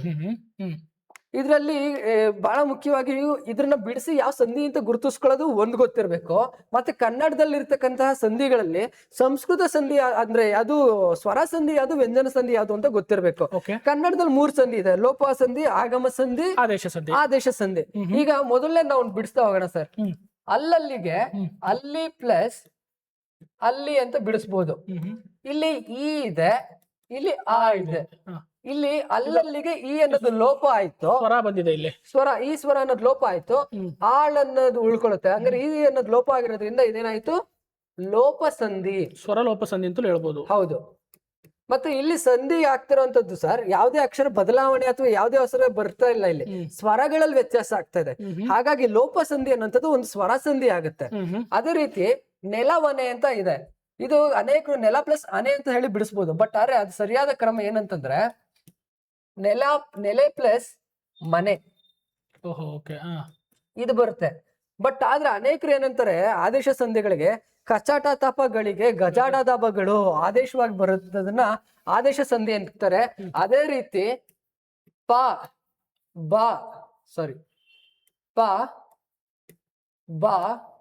ಮ ಮತ್ತು ಹ, ಈ 4 ಅಕ್ಷರಗಳಿಗೆ ವ ಅನ್ನುವಂತ ವ್ಯಂಜನ ಅಕ್ಷರ ಆದೇಶವಾಗಿ ಬರ್ಬೋದು ಸರ್. ಕನ್ನಡದ ವ್ಯಾಕರಣದ ಪ್ರಕಾರ, ನಿಯಮದ ಪ್ರಕಾರ ಇಲ್ಲಿ ಮ ಅನ್ನೋದಕ್ಕೆ ವ ಅನ್ನೋದು ಬಂದಿದೆ ಸರ್, ಆದೇಶವಾಗಿ ಬಂದಿದೆ. ಅಂದ್ರೆ ಇಲ್ಲಿ ಸಂಧಿ ಕೆಲಸ ನಡೀತಾ ಇರೋಂಥದ್ದು 2 ವ್ಯಂಜನದ ಮೇಲೆ, ಮ ಅನ್ನೋ ವ್ಯಂಜನ ಮತ್ತು ವ ಅನ್ನೋ ವ್ಯಂಜನದ ಮೇಲೆ ನಡೀತಾ ಇದೆ ಸರ್. ಇದು ವ್ಯಂಜನ ಸಂಧಿ ಆಯ್ತು. ಅಲ್ಲಿಗೆ ವ್ಯಂಜನ ಅಂದ್ರೆ ಮೊದಲನೇದು ಗುರುತಿಸ್ಕೊಂಡಿದೀವಿ. ಅದೇ ರೀತಿ ಮೈ ಪ್ಲಸ್ ಅನ್ನೋ, ಮೈಯನ್ನು, ಮೈ ಪ್ಲಸ್ ಅನ್ನೋ, ಮೈಯನ್ನು, ಕೈಯನ್ನು, ಈ ರೀತಿಯಾದಂತ ಪದಗಳು ಆ ಅನ್ನೋಂತ ಸ್ವರಗೆ ಬದಲಾಗಿ ಯಾ ತರ್ತಾ ಇದ್ವಿ. ಯಕಾರಾಗಮ ಸಂಧಿಗಳು ಬರುತ್ತೆ, ವಕಾರಾಗಮ ಸಂಧಿಗಳು. ಆದ್ರೆ ಹಾಗೆ ಬದಲಾಗಿ ಆ ಇದು ಬರ್ತಾ ಇರೋದು. ಹಾಗಾದ್ರೆ ಅಲ್ಲಿ ಕೂಡ ಸಂಧಿ ಕೆಲಸ ನಡೀತಾ ಇರೋದು ಸ್ವರದ ಮೇಲೆ. ಹಾಗಾಗಿ ಕನ್ನಡದ 2ನೇ ಸ್ವರ ಸಂಧಿ ಯಾವುದು ಅಂತ ಕೇಳಿದ್ರೆ ಅದು ಆಗಮ ಸಂಧಿ. ಅಂದ್ರೆ ಆಗಮ ಸಂಧಿಗಳು ಆಗ್ತದೆ ಸರ್. ಇನ್ನು ಕನ್ನಡದ 1ನೇ ವ್ಯಂಜನ ಸಂಧಿ ಅಂದ್ರೆ ಈಗಾಗಲೇ ನಾವು ಗುರುತಿಸಿದಂಗೆ ಆದೇಶ ಸಂಧಿ. ವ್ಯಂಜನ ಸಂಧಿ ಅಂದ್ರೆ ಆದೇಶ ಸಂಧಿ. ಹಾಗಾಗಿ ಇನ್ನ ಕೈ ವಿಡಿ ಅಂತ ಇದೆ ಸರ್. ಇಲ್ಲಿ ಏನಾದ್ರು ಕೈ ಇಡಿ ಅಂತ ಕೊಟ್ಟಿದ್ರೆ ಬೇರೆ ಆಗ್ತಿತ್ತು, ಕೈ ಇಡಿ ಅಂತ ಕೇಳಿ ಕೊಟ್ಟಿದ್ರೆ ಬೇರೆ ಆಗ್ತಿತ್ತು. ಕೈ ಪ್ಲಸ್ ವಿಡಿ ಇದೆ, ಅದನ್ನ ನಾವು ಕೈ ಪ್ಲಸ್ ಹಿಡಿ ಅಂತ ಬೆಳೆಸ್ಬೋದು. ಕೈ ಪ್ಲಸ್ ಇಡಿ ಅಂತ ಬಿಡಿಸ್ತಾರೆ. ಕೈ ಪ್ಲಸ್ ಇಡಿ ಆದ್ರೆ ಅದು ಕೈ ಇಡಿ ಇದು ಬರುತ್ತೆ. ಕೈ ಪ್ಲಸ್ ಹಿಡಿ ಅಂತ ಬಿಡಿಸಿದ್ರೆ ಅದು ಕೈ ವಿಡಿ ಅಂತ ಹೇಳಿ ಬರುತ್ತೆ, ಕೈ ವಿಡಿ ಅಂತ ಬರುತ್ತೆ. ಇಲ್ಲಿ ಹಾಗೆ ಬದಲಾಗಿ ವಿ ಅಂದ್ರೆ ವಾನ ಬಳಸ್ತಾ ಇದೀವಿ ಸರ್, ವ್ಯಂಜನನ ಬಳಸ್ತಾ ಇದೀವಿ. ಹಾಗಾಗಿ ಇದು ಕೂಡ ವ್ಯಂಜನ ಸಂಧಿ ಆಗುತ್ತೆ. ಅಂದ್ರೆ ಬಿ ಮತ್ತು ಡಿ, ಬಿ ಮತ್ತೆ ಡಿ ಇಸ್ ದ ಇದಕ್ಕೆ ರೈಟ್ ಆನ್ಸರ್. ಅಂದ್ರೆ ಸಂಧಿಗಳನ್ನ ಗುರುತಿಸೋ ಜೊತೆಗೆ ಅದ್ ಸ್ವರ ಸಂಧಿನ ವ್ಯಂಜನ ಸಂಧಿನ ಅನ್ನೋದು ಕೂಡ ತಿಳ್ಕೊಳ್ಬೇಕಾದ್ ಸರ್. ಹೌದು. ಇನ್ನು ಚರಿತ್ರೆಯನ್ನು ಮರೆತವರು ಚರಿತ್ರೆಯನ್ನು ಸೃಷ್ಟಿಸಲಾರರು, ಈ ಹೇಳಿಕೆಯಲ್ಲಿ ಅಡಿಗೆರೆ ಎಳೆದ ಪದವನ್ನು ಯಾವ ಸಂಧಿಗೆ ಉದಾಹರಣೆ ಆಗಿದೆ? ಚರಿತ್ರೆಯನ್ನ ಕೇಳಿದ್ದಾರೆ. ಈಗ ಚರಿತ್ರೆಯನ್ನ ಬಿಡಿಸಿದೆ ಈಗಾಗಲೇ ನಾವು. ಚರಿತ್ರೆ ಪ್ಲಸ್ ಅನ್ನು, ಚರಿತ್ರೆ ಪ್ಲಸ್ ಅನ್ನೋ, ಚರಿತ್ರೆ ಆಯ್ತಲ್ಲಿ ಅಲ್ಲಿಗೆ ಅದು ಆಗಮ ಸಂಧಿಗೆ ಆಗಮ ಸಂಧಿ ಅಂತ ಹೇಳ್ಬೋದು. ಹಾಗಾಗಿ ಆಗಮ ಸಂಧಿ ಇಸ್ ದ ರೈಟ್ ಆನ್ಸರ್ ಆಯ್ತು ಸರ್. ಇನ್ನು ಅದೇ ರೀತಿ ಮುಂದಿನ ಪ್ರಶ್ನೆ ನಾವು ನೋಡೋಣ ಸರ್. 20ನೇ ಪ್ರಶ್ನೆ ಇದೆ. ಈ ಕೆಳಗೆ ನೀಡಿರುವ ಜೋಡಿ ಪದಗಳಲ್ಲಿ ತಪ್ಪಾದುದನ್ನು ಗುರುತಿಸಿ ಅಂತ ಹೇಳಿ ಕೇಳಿದ್ದಾರೆ ಸರ್. ಯಾವ್ದು ತಪ್ಪಾಗಿದೆ ಅಂತ ಹೇಳಿ ಕೇಳಿದ್ದಾರೆ. ಈಗ ನಮಗೆ ಇಲ್ಲಿ ಯಾವುದೇ ಪದಗಳಿರ್ಲಿ ಸರ್, ಇಲ್ಲಿ ಕೊಟ್ಟಿರ್ತಕ್ಕಂತ ಪದಗಳಿಗೆ ಅರ್ಥ ಹೇಳಿ. ಈಗ ವಿದ್ಯಾರ್ಥಕ ರೂಪ ಅಂತಂದ್ರೆ ಏನೋದು ಗೊತ್ತಿರ್ಬೇಕು. ವಿದ್ಯಾರ್ಥಕ ರೂಪ ಅಂತಂದ್ರೆ ಆದೇಶ ಮಾಡುವಂತದ್ದು, ಆಜ್ಞೆ ಮಾಡುವಂತದ್ದು. ಮತ್ತೆ ಇವೆಲ್ಲವೂ ಕೂಡ ಏನಿದೆಯಲ್ಲ ಸರ್, ಇವೆಲ್ಲವನ್ನು ಒಂದು ಅಬ್ಸರ್ವ್ ಮಾಡಿ. ತಿಂದೀತು, ಬಿಡದು, ಕುಡಿಯಿರಿ, ನೋಡಲು, ಇವೆಲ್ಲವೂ ಕೂಡ ಕ್ರಿಯೆಯನ್ನು ಸೂಚಿಸ್ತಾ ಇದೆ. ಹಾಗೆ ವಿದ್ಯಾರ್ಥಕ, ನಿಷೇಧಾರ್ಥಕ, ಸಂಭವನಾರ್ಥಕ, ಕೃದಾಂತವ್ಯಗಳು ಕ್ರಿಯಾಪದಕ್ಕೆ ಸಂಬಂಧಪಟ್ಟಿರುತ್ತೆ ಅನ್ನೋದು ಈಸಿಯಾಗಿ ಗೊತ್ತಾಗತ್ತೆ ನಮಗೆ. ವಿದ್ಯಾರ್ಥಕ ಅಂತಂದ್ರೆ ಆದೇಶ ಮಾಡ್ಬೇಕು. ತಿಂದೀತು ಅನ್ನೋದ್ರಲ್ಲಿ ನಮ್ಗೆ ಆದೇಶ ಅನ್ನೋದು ಕಾಣಿಸ್ತಾ ಇಲ್ಲ, ಆಯ್ತಾ? ಅದೇ ರೀತಿ ಬಿಡದು ನಿಷೇಧಾರ್ಥಕ. ನಿಷೇಧ ಅನ್ನೋ ಅರ್ಥ, ನಿಷೇಧಾರ್ಥಕ ನಿಷೇಧ ಅನ್ನೋದು ಒಂದು ಪದ ಇದೆ, ಬೇಡ ಅನ್ನೋಂಥದ್ದನ್ನ ಹೇಳೋಂಥದ್ದು. ಬಿಡದು ಅಂತ ಇದೆ, ಅದ್ರಲ್ಲಿ ನಿಷೇಧ ಅನ್ನೋದು ಕಾಣಿಸ್ತಾ ಇದೆ. ಇನ್ನ ಕುಡಿಯಿರಿ ಅನ್ನೋದು ಸಂಭವನಾರ್ಥಕ ರೂಪ ಅಂತ ಕೇಳಿದಾನೆ. ಸಂಭವನಾರ್ಥಕ ರೂಪ ಅಂದ್ರೆ ಸಂಭವಿಸಬಹುದು ಅಥವಾ ಸಂಭವಿಸದೇ ಇರಬಹುದು, ಬಂದಿರಲೂಬಹುದು, ಬಂದಿರನು ಇರಬಹುದು ಅನ್ನೋಂಥದ್ದು. ಇದು ಕುಡಿಯಿರಿ ಅನ್ನೋದಕ್ಕೆ ಸಂಭವನ ಅನ್ನೋದು ತೋರಿಸ್ತಾ ಇಲ್ಲ, ಆಗುತ್ತೆ. ಅದೇ ರೀತಿ ನೋಡಲು ಅನ್ನೋದು ಕೃದಾಂತವ್ಯಯ ರೂಪ. ನೋಡ ಪ್ಲಸ್ ಇಲ್ಲಿ ನೋಟ ಪ್ಲಸ್ ಈ ಲು ಅನ್ನೋದಿದೆಯಲ್ಲ, ಇದು ಕೃದಾಂತ ಆಗುತ್ತೆ ಸರ್. ಇಲ್ಲಿ ಕೃದಾಂತವ್ಯ ಆಗ್ಬೇಕು ಅಂತಂದ್ರೆ ಧಾತು ಪ್ಲಸ್ ಏನು ಕಾಲಸೂಚಕ ಅವ್ಯಯ ಪ್ಲಸ್ ಕೃದಂತವ್ಯಯಗಳು ಸೇರ್ಬೇಕು. ಅದೇ ರೀತಿ ತದ್ದಿತಾಂತಗಳು ಸೇರುವಂತದ್ದು ನಾಮಪದಗಳಿಗೆ. ಹಾಗಾಗಿ ಇದು ಕೂಡ ಸರಿ ಇದೆ. ನಾವು ಇಲ್ಲಿ 3ನೇದು ಮತ್ತು 4ನೇದು ಇಲ್ಲಿ ತಪ್ಪಾಗಿರೋದನ್ನ ಗುರುತಿಸಿ ಅಂತಿದ್ದಾರೆ. ಅದೇ ರೀತಿ ವಿದ್ಯಾರ್ಥಿಗೆ ಕುಡಿಯಿರಿ ಅನ್ನೋದು ಆದೇಶ ಆಯ್ತು, ವಿದ್ಯಾರ್ಥಕಕ್ಕೆ ಕುಡಿಯಿರಿ ಅನ್ನೋದು ಉದಾಹರಣೆ ಆಗುತ್ತೆ. ಸಂಭವನಾರ್ಥಕ ರೂಪಕ್ಕೆ ತಿಂದೀತು ಅನ್ನೋದು ಉದಾಹರಣೆ ಆಯ್ತು. ಹಂಗಾರೆ ಅಲ್ಲಿಗೆ ಆನ್ಸರ್ ಯಾವ್ದಾಗುತ್ತೆ ಅಂತಂದ್ರೆ ಎ ಮತ್ತು ಸಿ ಆಗುತ್ತೆ. This is the right answer. Next ಹೋಗೋಣ. ಅದೇ ರೀತಿ ಇನ್ನ ನಾಮಪದದ ಮೂಲ ರೂಪವನ್ನು ಸಿಂಪಲ್ ಕ್ವಶನ್, ಬಹಳ ಡೈರೆಕ್ಟ್ ಪ್ರಶ್ನೆ, ಬಟ್ ಯಾರು ಹುಡುಗರು ತಪ್ಪು ಮಾಡ್ತಾರೆ. ಬೇಸಿಕ್ ಕ್ವಶನ್ ಇದು, ಆಕ್ಚುಲಿ ಬೇಸಿಕ್ ಕ್ವಶನ್ ಗೊತ್ತಿರ್ಬೇಕು. ನಿಮ್ಗೆ ನಾಮಪದ ಅಂತ ಗೊತ್ತಿರ್ಬೇಕು. ಯಾವ್ದು ನಾಮಪದಗಳನ್ನ ಯಾವ ಅಂತ ಕರಿಬೇಕು ಅಂತಂದ್ರೆ ನಿಮ್ಗೆ ಅದು ಗೊತ್ತಿರ್ಬೇಕು. ಯಾವ್ದನ್ನ ನಾಮಪದಗಳ ಮೂಲ ರೂಪ ಯಾವ್ದು ಗೊತ್ತಿರ್ಬೇಕು. ಈಗ ನಾಮಪದದ ಮೂಲ ರೂಪ ಅಂತ ಕೇಳಿದ್ರೆ ಸರ್, ಧಾತು ಅನ್ನೋದಿದೆ. ಧಾತು ಅನ್ನೋದು ಸಂಬಂಧಪಡುವಂತದ್ದು ನಮ್ಗೆ ಅದು ಕ್ರಿಯಾಪದಕ್ಕೆ ಸಂಬಂಧಪಡುತ್ತೆ. ಕ್ರಿಯಾಪದದ ಮೂಲ ರೂಪ ಧಾತು. ಇನ್ನು ಸರ್ವನಾಮ ಅಂತ ಇದೆ ನಮ್ಗೆ. ಸರ್ವನಾಮ ಅಂದ್ರೆ ಸರ್ವನಾಮ ಬರುವಂತದ್ದು ನಾಮಪದದ ಬದಲಾಗಿ ಬಳಸುವಂತದ್ದು. ಸೊ ಹಾಗಾಗಿ ಸರ್ವನಾಮ ಕೂಡ ಅಲ್ಲ, ಇದು ಅಲ್ಲ. ಇನ್ನು ಕ್ರಿಯಾಪದನ ನಾಮಪದದ ಮೂಲ ರೂಪ ಆಗಿರಕ್ ಸಾಧ್ಯ ಇಲ್ಲ. ನಾಮ ಪ್ರಕೃತಿ ಅನ್ನೋದಿದೆ. ಹಾಗಿದ್ರೆ ನಾಮಪದ ಆಗ್ಬೇಕು ಅಂದ್ರೆ ನಾಮ ಪ್ರಕೃತಿ ಪ್ಲಸ್ ವಿಭಕ್ತಿ ಪ್ರತ್ಯಯ ಬರ್ಬೇಕು. ಪ್ರತ್ಯಯಗಳು ಬರಬೇಕು, ಆಗ ಮಾತ್ರ ಅದು ನಾಮ ಪ್ರಕೃತಿ ನಾಮಪದ ಆಗುತ್ತೆ ಸರ್. ಹಾಗಾಗಿ ಸರಿ ಉತ್ತರ ನಾಮ ಪ್ರಕೃತಿ ಅಂದ್ರೆ 4ನೇ ಆಪ್ಷನ್ ಸರಿ ಆಯ್ತು. ಅದೇ ರೀತಿ ಈ ಕೆಳಗಿನ ಧಾತು ಮತ್ತು ಕ್ರಿಯಾಪದಗಳ ಯಾವ ಜೋಡಿಗಳು ತಪ್ಪಾಗಿದೆ ಅನ್ನೋದನ್ನು ಗುರುತಿಸಬೇಕು. ಒಂದಾಗಿರ್ಬೋದು, ಎರಡಾಗಿರ್ಬೋದು. ಈಗ ಇಲ್ಲಿ ಮೊದಲನೇದೇ ನೋಡೋಣ ಸರ್. ಮೇ ಪ್ಲಸ್ ಗೆ ಮಿಂದನು ಅಂತ ಇದೆ. ಮಿಂದನು ಅನ್ನೋದನ್ನ ಮೇ ಅನ್ನೋಂಥದ್ದು ಧಾತು ಸೂಚಿಸ್ತಾ ಇದೆ ಅನ್ನೋದು ನೋಡ್ಬೇಕು ನಾವು. ಈಗ ಇಲ್ಲಿ ಮಿಂದನುಗೆ ಮೇ ಅನ್ನೋದು ಸೂಚನೆ ಕೊಡ್ತಾ ಇಲ್ಲ. ಮಿಂದನುಗೆ ಮಿಂದಾರು ಬರ್ಬೋದಕ್ಕೂ ಅಥವಾ ಏನು ಮೀ ಆದ್ರೂ ಬರ್ಬೇಕು. ಮಿಂದ ಅನ್ನೋದು ಧಾತು ಆಗ್ಬೇಕು ಅಲ್ಲಿಗೆ. ಹಾಗಾದ್ರೆ ಮೇ ಅನ್ನೋದು ಯಾವ್ದಕ್ಕಾಗತ್ತೆ ಅಂತಂದ್ರೆ ಮೇಯ್ದನು ಅನ್ನೋದಕ್ಕಾಗ್ಬೇಕು. ಅದೇ ರೀತಿ ಸಿಗು ಮತ್ತು ಸೋತನು.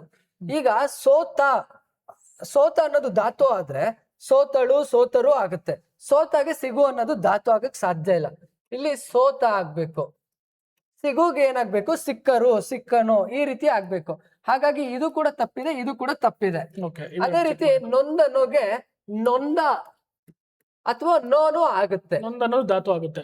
ನೊಂದನು ಅದಕ್ಕೆ ನೊಂದನು ಆಗುತ್ತೆ. ನೋ ಅನ್ನೋದು ಕೂಡ ಧಾತು ಆಗುತ್ತೆ. ಇದ್ದಾನೆ ಅನ್ನೋದಕ್ಕೆ ಇರು ಅನ್ನೋದಕ್ಕೆ ಇದ್ದಾನೆ ಮಾಡ್ಬೋದು, ಇದ್ದಾಳೆ ಮಾಡ್ಬೋದು, ಇದ್ದರೂ ಮಾಡ್ಬೋದು. ಇದು ಕೂಡ ಸರಿ ಇದೆ, ಇದು ಕೂಡ ಸರಿ ಇದೆ. ನಮಗ್ ಕೇಳಿರೋದು ಯಾವ ಜೋಡಿ ತಪ್ಪಾಗಿದೆ ಅದನ್ನ ಗುರುತಿಸಿ ಅಂತ ಕೇಳಿದಾರೆ ಸರ್. ಯಾವ ಜೋಡಿಗಳಲ್ಲಿ ಇವೆರಡು ತಪ್ಪಾಗಿದೆ, ರೈಟ್ ಆನ್ಸರ್ ಆಯ್ತು ಸರ್. ಇನ್ನು 23ನೇದು ಈ ಕೆಳಗಿನ ನುಡಿಗಟ್ಟುಗಳಲ್ಲಿ ತಪ್ಪಾದ ಜೋಡಿಗಳನ್ನು ಗುರುತಿಸಿ ಅಂತ ಹೇಳಿ ಕೇಳಿದ್ರೆ. ನುಡಿಗಟ್ಟುಗಳಂದ್ರೆ ನಮ್ಗೆ ಈಗಾಗಲೇ ಗೊತ್ತಿದ್ವಿ, ಒಂದು ಪದ ಇರುತ್ತೆ, ಅದನ್ನ ಬಿಡಿಸಿದ್ರೆ ಒಂದು ಅರ್ಥವನ್ನ ಅದ್ ಕಂಡ್ಕೊಳ್ಬೇಕು. ಆ ರೀತಿ ನೋಡೋದಕ್ಕೆ ಸ್ವಲ್ಪ ಗಾದೆ ತರ ಅನ್ಸುತ್ತೆ, ಬಟ್ ಗಾದೆ ಅಷ್ಟು ದೊಡ್ಡ ವಿನ್ಯಾಸ ಇರಲ್ಲ, ಸಣ್ಣ ಒಂದು ಪದ ಅಥವಾ 2 ಪದದಲ್ಲಿ ಇರುತ್ತೆ. ತಲೆಗೆ ತರಿಸಿಕೊಳ್ಳು ಅಂತ, ತಲೆ ತೋರಿಸಿಕೊಳ್ಳೋದು ಅಂದ್ರೆ ತಲೆಗೆ ತಗೊಳ್ಳುವಂತದ್ದು, ವಿಚಾರ ಮಾಡುವಂತ, ಸ್ವಲ್ಪ ಯೋಚನೆ ಮಾಡಿ ನೋಡು ಅನ್ನೋದಕ್ಕೆ ಆ ರೀತಿ ಪದವನ್ನ ಬಳಸ್ತೀವಿ ಸರ್. ಅದೇ ರೀತಿ ನಾಲಿಗೆ ಹರಿಬಿಡು ಅಂತ ಇದೆ. ಅಂದ್ರೆ ಈ ಜಗಳ ಮಾಡೋ ಟೈಮಲ್ಲಿ ಅವ್ನ ನಾಲ್ಗೆ ಎಷ್ಟು ಉದ್ದ ಮಾಡ್ದ ನೋಡು ಅನ್ನೋ ರೀತಿ ಪದವನ್ನ ಬಳಕೆ ಮಾಡೋ ಟೈಮಲ್ಲಿ ಬೈದಾಡೋ ಅನ್ನೋ ಅರ್ಥದಲ್ಲಿ ಈ ನಾಲಿಗೆ ಹರಿಬಿಡೋದು ಅನ್ನೋದನ್ನ ಬಳಸ್ತೀವಿ ಸರ್. ಅದು ಬಳಕೆಯಲ್ಲಿ ಇರುವಂತ ಪದ. ಅದೇ ತರ ಬಾಯಿ ಬಡಿ ನಾವ್ ಅವ್ರ ಮಾತು ಎಷ್ಟ್ ಹೇಳಿದ್ರು ಕೇಳಿಲ್ಲ, ನೋಡಿ ಇವಾಗ ಹಿಂಗಾಯ್ತು ಬಾಯ್ ಬಡ್ಕೊ ಅಂತ ಹೇಳಿ ಮಾತಾಡ್ತಾ ಇರ್ತಾರೆ. ಅಂದ್ರೆ ಜೋರಾಗಿ, ಅಂದ್ರೆ ನೋವು ಸಂಕಟ ಪಡು, ಜೋರಾಗಿ ಅಡು ಅನ್ನೋ ಅರ್ಥದಲ್ಲಿ ಬಳಸುವಂತದ್ದು. ಇನ್ನ ಬಾಯಿಗೆ ಹತ್ತು, ಬಾಯಿಗೆ ಬಾಯಿ ಹತ್ತು ಇಲ್ಲಿ ಬಾಯಿ ಜಗಳ ಅಂತ ಹೇಳಿ ಕೊಟ್ಟಿದ್ದಾರೆ. ಈಗ ನಾವು ಬಾಯಿಂದ ಬಾಯಿಗೆ ಬರುವಂತದ್ದು ಜನಪದ ಅಂತ ಹೇಳ್ತೀವಿ, ಅದನ್ನ ಬಾಯಿ ಜಗಳ ಅಂತ ಹೇಳಿ ಕರೆಯಲ್ಲ. ಅಂದ್ರೆ ಯಾವ್ದು ಲಿಖಿತ ಅನ್ನೋದಿರಲ್ಲ, ಒಬ್ರು ಕೇಳಿಸ್ಕೊಂತಾರೆ ಅದನ್ನ ಇನ್ನೊಬ್ರಿಗೆ ಹೇಳ್ತಾರೆ. ಈ ರೀತಿ ಬರೀ ಮೌಖಿಕವಾಗಿ ಅದು ಏನಾಗುತ್ತೆ, ಸಂಚಾರ ಆಗ್ತಾ ಇರುತ್ತೆ, ಬಾಯಿಗೆ ಹತ್ತುತ್ತಾ ಇರುತ್ತೆ. ಬಾಯಿ ಹತ್ತು ಅನ್ನೋದನ್ನ ಇಲ್ಲಿ ಬಾಯಿ ಜಗಳ ಅನ್ನೋದಕ್ಕೆ ಸರಿ ಆಗೋದಿಲ್ಲ. ನಮಗ್ ಬೇಕಿರೋದು ತಪ್ಪಾದ ಜೋಡಿ ಯಾವ್ದು ಅಂತ. ಹಾಗಾಗಿ ಸರಿಯಾದ ಉತ್ತರ ಯಾವ್ದಾಗುತ್ತೆ ಅಂತಂದ್ರೆ ಈ 4ನೇದು ಸರಿ ಉತ್ತರ ಆಗುತ್ತೆ. ಬಾಯಿ ಹತ್ತು ಅನ್ನೋದು ಬಾಯಿ ಜಗಳ. ನಾನ್ ಕೇಳೋದು ಬಾಯಿಗೆ ಬಾಯಿ ಹತ್ತು ಅಂದ್ರೆ ಈ ಬಾಯಿ ಜಗಳ ಮಾಡ್ಕೊಳ್ಳೋದು ಈಗ ನೀನ್ ಸ್ಟಾರ್ಟ್ ಮಾಡ್ತೀಯ, ನಾನು ಸ್ಟಾರ್ಟ್ ಮಾಡೋದು ಬಾಯಿ ಜಗಳ, ಅದು ಸರಿ ಅನ್ಸಲ್ವಾ? ಬಟ್ ಬಾಯಿಗೆ ಬಾಯಿ ಹತ್ತು ಅನ್ನೋಂಥದನ್ನ ಯೂಶಲಿ ನಾವು ಜನಪದಕ್ಕೆ ಸಂಬಂಧಪಟ್ಟ ಆ ರೀತಿ ಬಿಡಿಸ್ತಾ ಹೋಗ್ತೀವಿ. ಓಕೆ, ಇದು ನನಗೆ ಅನಿಸ್ತು. ಬೇಕಾದ್ರೆ ನೋಡಿ, ಯಾಕಂದ್ರೆ ಇಲ್ಲಿ ಎಲ್ಲವೂ ಸರಿಯಾದಂತ ನನಗೆ ಅನಿಸ್ತಿದೆ. ಇದ್ರಲ್ಲಿ ನೋಡಿ ನಿಮ್ಗೆ ಏನಾದ್ರು ಒಂಚೂರು ಕಾಂಪ್ಲಿಕೇಶನ್ ಏನಾದ್ರು ನಿಮ್ಗೆ ಮೊದಲನೇ ಸರಿ ನನಗೆ ಯಾಕೆ ಅದರ ಬಗ್ಗೆ ಅನ್ನಿಸ್ತಾ ಇದೆ. ತಲೆ ತುರಿಸಿಕೊಳ್ಳು ಅಂದ್ರೆ ವಿಚಾರ ಮಾಡುವಂತಲ್ಲ, ನನಗೆ ಗೊತ್ತಿಲ್ಲದ ಬಗ್ಗೆ ಅನ್ನೋದು ಕನ್ಫ್ಯೂಷನ್ಗೆ ತಲೆ ತುರಿಸಿಕೊಳ್ಳು ಅಂತ ಕರಿತೀವಿ. ನೋಡೋಣ ಇದಕ್ಕೆ ಅಫಿಷಿಯಲ್ ಕೀ ಆನ್ಸರ್ ಏನ್ ಕೊಡ್ತಾರೆ ನೋಡೋಣ. ನನಗೆ ಅನ್ಸಿದ ಮಟ್ಟಿಗೆ ಇದು ಅನ್ಸುತ್ತೆ, ಕೌಶಿಕ್ ಸರ್ ಇದು ಅಂತಾರೆ. ನೋಡೋಣ ನೀವು ಯಾವ್ದು ಇರ್ಬೋದು, ಕಮೆಂಟ್ ಮಾಡಿ ಗೊತ್ತಾಗುತ್ತೆ, ನಮಗೆ ಗೊತ್ತಿಲ್ಲದೆ ತಿಳ್ಕೊಂತೀವಿ ಅದನ್ನ ವಿಚಾರ. ಹೌದು. ಇನ್ನು ಅದೇ ರೀತಿ 24ರಲ್ಲಿ ಹೇಳಿದಂತೆ ಕೇಳೋ ಎಂಬ ಅರ್ಥ ಬರುವ ನುಡಿಗಟ್ಟುಗಳನ್ನ ಗುರುತಿಸಿ. ಅಂದ್ರೆ ಇದು ಕೂಡ ನುಡಿಗಟ್ಟಿಗೆ ಸಂಬಂಧಪಟ್ಟಿರುವಂತದ್ದು, ಹೇಳಿದಂತೆ ಕೇಳುವಂತದ್ದು. ಈಗ ಚಾಡಿ ಹೇಳು ಅನ್ನೋಂಥದ್ದು ಹೇಳದಂತೆ ಕೇಳು ಅನ್ನೋ ಅರ್ಥ ಬರಲ್ಲ. ಅದೇ ರೀತಿ ಕಿವಿ ಕಚ್ಚು ಅಂತ ಇದೆ. ಕಿವಿ ಕಚ್ಚು ಅನ್ನೋದು ಅಂದ್ರೂ ಅದೇನೆ ಚಾಡಿ ಹೇಳುವಂತದ್ದು. ಹೌದು, ಫೋನ್ ಅಲ್ಲಿ ಕಿವಿ ಕಚ್ತಾ ಇರ್ತಾರೆ ಅಂತ ಹೇಳಿ ಮಾತಾಡ್ತಾ ಇರ್ತಾರೆ, ಸೊ ಕಿವಿ ಕಚ್ಚು ಇಲ್ಲ. ಇನ್ನು ಕೊನೆದಾಗಿ ಕಿವಿ ಜೋಲು ಮತ್ತೆ ಕಿವಿ ಊದು ಅಂತ ಇದೆ. ನೀವು ಕಿವಿ ಊದ್ತಾ ಇರ್ತಾರೆ ಅಂತ ಕೇಳಿಸ್ಕೊಂಡಿರ್ತಾರೆ, ಚಾಡಿ ಹೇಳು ಅನ್ನೋಂಥದ್ದೇ. ಆದ್ರೆ ಈ ಕಿವಿ ಜೋಲು ಅಂತ ಇದೆಯಲ್ಲ, ಇದು ಯಾರು ಒಬ್ರು ಹೇಳ್ಬಿಟ್ರೆ ಅದನ್ನ ಚಾಚು ತಪ್ಪದೆ ಪಾಲಿಸುವಂತದ್ದು, ಆ ರೀತಿ ಬಳಸುವಂತ ಪದ ಇದು ಕಿವಿ ಜೋಲು ಅನ್ನೋಂಥದ್ದನ್ನ. ಹಾಗಾಗಿ ರೈಟ್ ಆನ್ಸರ್ ಮೋಸ್ಟ್ಲಿ ಇದಾಗುತ್ತೆ ಅನ್ಸುತ್ತೆ. ಹೌದು, ಕಿವಿ ಜೋಲು ಅನ್ನೋದು ಸರಿಯಾದ ಉತ್ತರ ಆಗ್ಬೋದು. ಹೌದು. ಇನ್ನು ಕಿಲಾಲ ಅಂತ ಹೇಳಿ ಇದೆ ಸರ್. ಸಮಾನಾರ್ಥಕ ಪದ ಕೇಳಿದರೆ ಕಿಲಾಲ ಪದಕ್ಕೆ ಸಮಾನಾರ್ಥಕ ಪದವನ್ನ ಗುರುತಿಸಬೇಕು. ನಿಮ್ಗೆ ನೋಡಿ, ಈ ಪದ ಮೀನಿಂಗ್ ಗೊತ್ತಿದ್ರೆ ಮಾತ್ರ ಆನ್ಸರ್ ಮಾಡಕ್ಕಾಗತ್ತೆ, ಇಲ್ಲ ಆಗಲ್ಲ. ಹಾಗಾಗಿ ಕಿಲಾಲ ಪದ ಹೇಳಿ ಸರ್, ಎಕ್ಸ್ಪ್ಲೇನ್ ಮಾಡಿ. ಈ ಕಿಲಾಲ ಅನ್ನುವಂತ ಪದವನ್ನ ಯೂಶಲಿ ನಾವು ಈ ತೀರಾ ಕೆಲವು ಹಳೆಗನ್ನಡ ಅನ್ನೋದಕ್ಕಿಂತ ಮಧ್ಯಕಾಲೀನ ಹೊಸಗನ್ನಡದ ಅರುಣೋದಯ ಕಾಲಗಳಲ್ಲಿ ಬಳಸುವಂತ ಪದಗಳಾಗಿದೆ ಸರ್. ಇವುಗಳನ್ನ ನೆತ್ತರಕ್ಕೆ ಬಳಸ್ತೀವಿ. ನೆತ್ತರು ಅಂದ್ರೆ ರಕ್ತ. ಅದೇ ರೀತಿ ಕಿಲಾಲ ಅಂತ ಕೂಡ ಬಳಸ್ತೀವಿ. ಬಟ್ ಆದ್ರೆ ಅತಿ ಹೆಚ್ಚು ಬಳಕೆ ಇಲ್ಲ ಇದು. ಕನ್ನಡದಲ್ಲಿ ಅತಿ ಹೆಚ್ಚು ಬಳಕೆ ಮಾಡಲ್ಲ, ಅಂದ್ರೆ ಆಡು ಭಾಷೆಗಳಲ್ಲಿ ಆ ರೀತಿ ಬಳಕೆ ಮಾಡಲ್ಲ. ಈ ರಕ್ತ ಮತ್ತೆ ನೆತ್ತರನ್ನ ಹೆಚ್ಚಾಗಿ ಬಳಕೆ ಮಾಡಿರ್ತೀವಿ. ಬಳ್ಳಿಗೆ ಲತಾ ಅಥವಾ ಲತೆ ಬರ್ಬೋದು ನಾವು. ಈ ಆಗುಳಿ ಅನ್ನೋದಕ್ಕೆ ನನ್ಗೂ ಸರಿಯಾದ ಏನು ಉತ್ತರ ಇಲ್ಲ ಸರ್. ಹಾಲಿಗೆ ಕ್ಷೀರ ಅನ್ನೋದನ್ನ ನಾವು ಈಸಿಯಾಗಿ ತಿಳ್ಕೊಬಹುದು. ಮತ್ತೆ ಇನ್ನೊಂದು ಸರ್, ಈ ತರ ಪ್ರಶ್ನೆಗಳಿಗೆ ಸುಲಭವಾಗಿ ಉತ್ತರ ಮಾಡ್ಬೇಕಂತಂದ್ರೆ ಎವ್ರಿ ಡೇ ಎಲ್ಲರೂ ಕೂಡ ನ್ಯೂಸ್ ಪೇಪರ್ ಓದ್ತಾ ಇರ್ತಾರೆ. ಅದ್ರಲ್ಲಿ ಪದಬಂಧ ಅಂತ ಹೇಳಿ ಒಂದಿರುತ್ತೆ ಸರ್. ಅದನ್ನ ನೀವೇನಾದ್ರು ಬರೆಯುವಂತದನ್ನ ಅಭ್ಯಾಸ ಇಟ್ಕೊಂಡಿದ್ರೆ ನಿಮ್ಗೆ ವಿರುದ್ಧ ಪದಗಳು, ಸಮಾನಾರ್ಥಕ ಪದಗಳು ಬಹಳ ಸುಲಭವಾಗಿ ಸಿಗ್ತಾ ಹೋಗ್ಬಿಡುತ್ತೆ.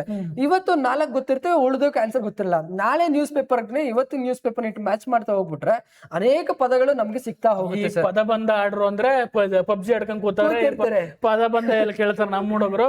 ಅವ್ರಿಗೆ ಎಕ್ಸಾಮ್ ಪಾಸ್ ಆದ್ರೆ ಸಾಕು, ನೀನ್ ಪದ ಬಂದ ತಗೊಂಡ್ ಏನ್ ಮಾಡ್ಬೇಕು ಅಂತಾರೆ ಸರ್ ಅವರು. ಅವ್ರಿಗೆ ಹೇಳಕ್ಕಾಗಲ್ಲ, ಅವ್ರಿಗೆ ಎಕ್ಸಾಮ್ ಪಾಸ್ ಮಾಡಕ್ ಏನ್ ಬೇಕು ಅಷ್ಟು ಮಾತ್ರ ಹೇಳ್ರಿ ಅಂತಾರೆ. ನೀವು ಜಾಸ್ತಿ ಏನಾರು ಹೇಳಕ್ ಹೋದ್ರೆ ಈ ನನ್ನ ಮಕ್ಳಿಗೂ ಕೆಲಸ ಇಲ್ಲ ಇವರು ಅಂತ ಅಂದ್ಬಿಟ್ಟು ಬೈಕೊಂಡು ಹೋಗ್ತಾರೆ. ಅದಕ್ಕೆ ನಾವು ಎಕ್ಸಾಮ್ಗೆ ಎಷ್ಟು ಬೇಕು ಅಷ್ಟು ಮಾತ್ರ ಹೇಳೋಣ. ಇನ್ನ ಇಲ್ಲಿ ಲಿಂಗ ಮತ್ತು ಅವುಗಳ ಪ್ರತ್ಯಯಗಳನ್ನ ಹೊಂದಿಸಿ ಅಂತ ಹೇಳಿ ಕೇಳಿದಾರೆ ಸರ್.